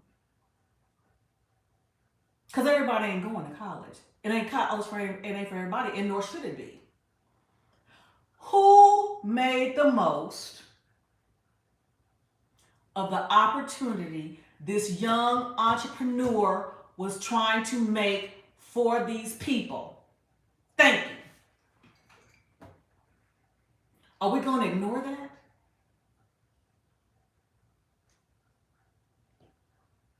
So let's be honest about it all. No, we're not perfect. No, women, guess when we need to get some shit together for ourselves, our old selves, as well as our young women, because we want them to have opportunities. We want them to be better. But let's not overlook the fact that many of these young men ain't as put together as they try to portray. And many of them, just like women, want to sit here and bitch and complain just like the women did in the 80s and 90s. And say that I ain't no good men. It's the same stuff. I'm going to keep it a foul wow with you. But as I'm keeping it a foul wow, it don't mean that the message that the passport bros are talking about, there doesn't mean there's not some merit to that. It doesn't mean that. Nor am I saying that. Nor am I saying that they don't have a reason to feel what they feel. I'm not saying that either. But please, let's not act like that there are not some other things going on here.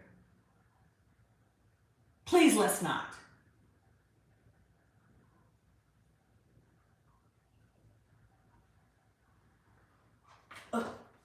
Yes, you did construction work. Listen. But many of us, who do you see on these construction sites? I'll wait.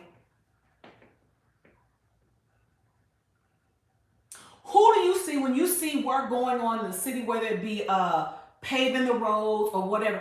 Who do you see doing it?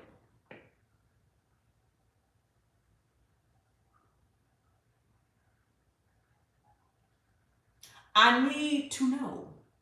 Who do you see on the majority of who you see on construction sites? What if they were city workers, public work workers? Who do you see doing it?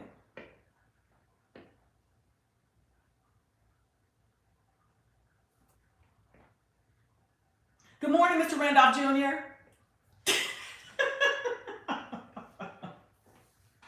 Good morning, Mr. Randolph Jr. Who do you see doing it? So are we going to pretend, are we going to really pretend that we as that black men that are we going to pretend like everybody is, all these young men are doing? No, we can't pretend that. And even though we can't pretend, we're not going to ignore the fact that the men who are the regular men, the truck drivers, the plumbers, the garbage, we're not going to act like they're not being ignored either, because that's happening. So what I say to women, because I'm going to tell you something, and this is what I want y'all to learn from me now. This is for free. When I wasn't married, as well as when I'm married, it don't cost nothing to be nice. I remember when it's hot and my garbage people come getting my stuff, if I happen to see them, I got a refrigerator. I said, can I get you some water? Can I get you some Gatorade? Can I get you something?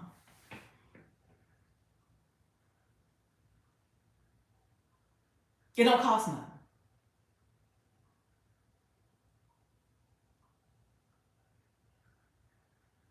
But we can't pretend. So there are some men that are being, oh look, I'm not. But again, let's not be blindly led on the strength that it sounds good. Let's be real. Your middle-aged married auntie trying to grow y'all this morning. Janitors, plumbers. And I'm gonna be honest with you. Because when I'm looking for him, see, and I tell my service providers, if you do a good job for me, you got a customer for life. When I had my pool, I referred my pool guy to so many different people. My lawn guy, I referred him to so many different people.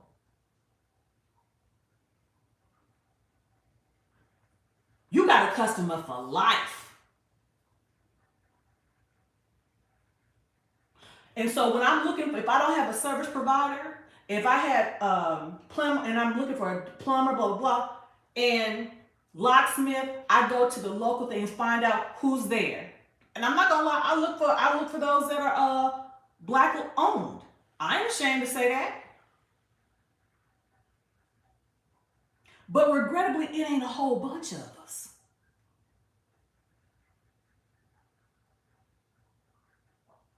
When I was looking for electricians for my previous home, who were the majority of those? So come on.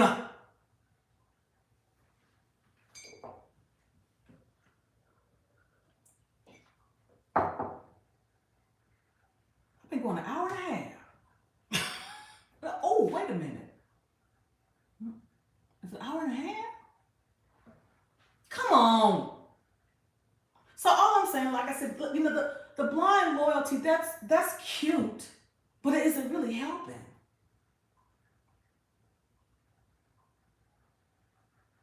Because the blind loyalty for me signifies that we're not able to discern, that we're not able to eat the meat and spit the bones. It's all or nothing. You're right, you're always gonna be right. I don't care what you say. If it's wrong, you're right. That ain't, and again, is that what we're gonna teach our kids? Is that what we're gonna teach our sons and daughters?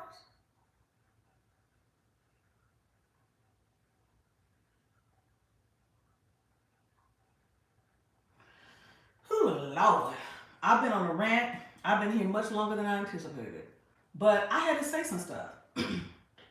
And it's not a personal attack because, again, if I was gonna attack a person, I'd make it known. But I'm using last night's conversation and my own personal experiences with that young lady to illustrate some things about blind loyalty, as well as even with Kevin. The blind loyalty is for what?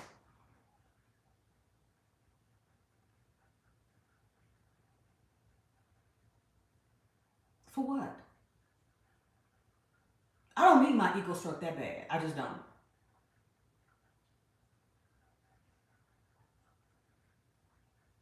And I'm not going to question anybody's motives because I don't know what their motives are. I can only go by what they say. I go by what they say in the fruit therein or the fruit thereof. Because the word says you'll know them by their fruit.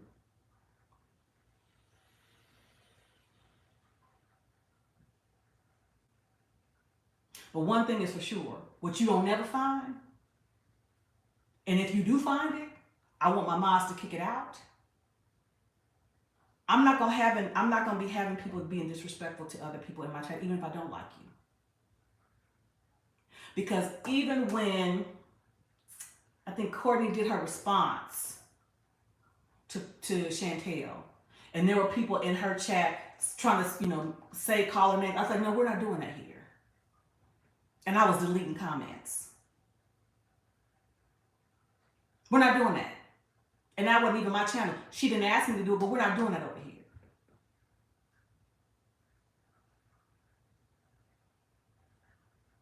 We're not doing that over here. And you won't find that in my chat. Like I said, if you do, I need you to kick it out. Because that's not what I'm about. Because again, I don't have to dim somebody else's light for mine to shine.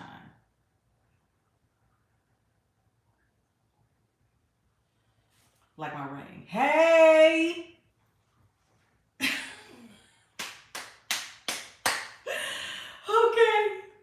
Listen, I thank y'all for joining in with me this morning/afternoon. It's time for me to get out and do some work. My G baby coming. It's swim lessons day. So I got to get ready for the swim lessons. So anyway, thank you all for joining me. I appreciate it. I appreciate the comments. I appreciate the pushback. Again, I can receive it. I can receive it. I can receive it. And I'm going to tell you why I can receive it. Because the majority of y'all really know the heart of me. You know the heart of me. Y'all don't see me cry. Y'all don't see me snot, apologize, laugh. I can receive it. I came in hot with world class. He got me right. He got me right. I was stuttering and shit, but I had to give myself it. I'm like, you know what? He ain't wrong. I had to, and get what I apologized. Because I was woman enough to say that I wasn't really paying attention and listening to what he said. I came in hot with my emotions, and I was woman enough to come say, you know, I was wrong, and I apologized. Yeah, I did. On air. Yes, yeah. Realistic vibe, team ring up in here. You heard?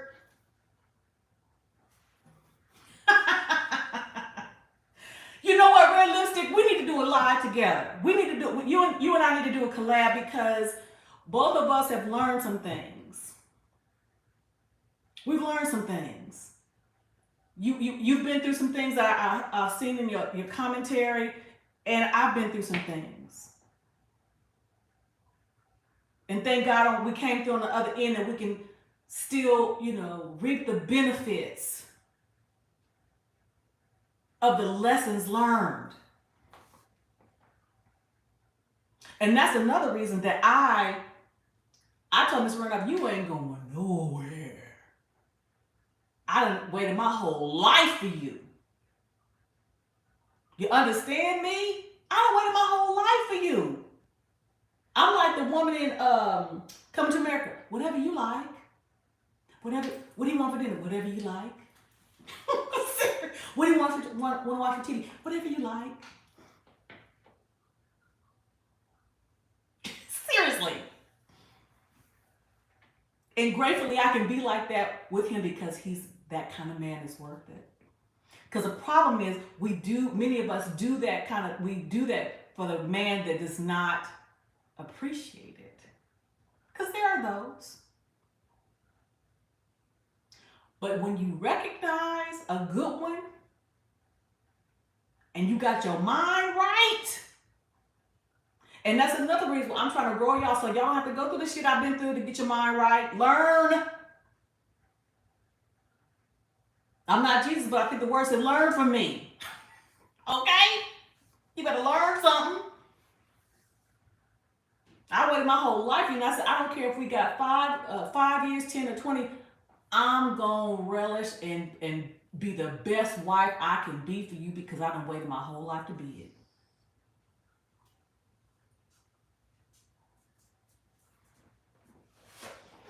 All right. Thank y'all again for joining in with me. Red Lipstick, I'm gonna hit you up on IG so we can plan that because I think that would be great. And maybe we can just talk about, if nothing else, lessons learned. You know, having maybe an open dialogue, a call in about lessons learned. And or maybe, I don't know how old you are, I can say, you know, what my 55-year-old self would tell my 25-year-old self.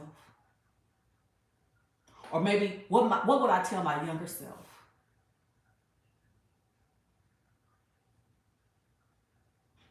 Because I'm not here to say I did everything right. Y'all know I didn't. But I'm not going to absolve the millions of the things they did wrong. And check this out. I just had a conversation with one of my nephews. I'm like, listen, the woman has some responsibility. I said, but you do too. You do too. You do too. And if you know, this is a conversation I had a couple of weeks ago. If you know you're not on the same time as her, don't do that. Don't do that. We can't ignore that shit. It still happens. Okay, I'm done. Wait a minute. Your son's birthday, Red Lipstick? Happy birthday to your fruit. Happy birthday to the fruit of your loins. All right. Okay. What would you tell your 27-year-old self? Absolutely. What would I tell my 25-year-old self? Happy birthday to the fruit of your loins, though. Because you got a testimony right then and there. Caleb, that's his name. Happy birthday, Caleb. I'm about to cry. I'm not doing it. Okay. Thank y'all. Thank y'all for joining me today. And Emil, I'm not. Thank you, my Maz and Mills, Jenny, Red Lipstick, all y'all. Y'all doing your thing. I appreciate it. So I'll catch y'all on the next one. Have a good day. Ciao for now.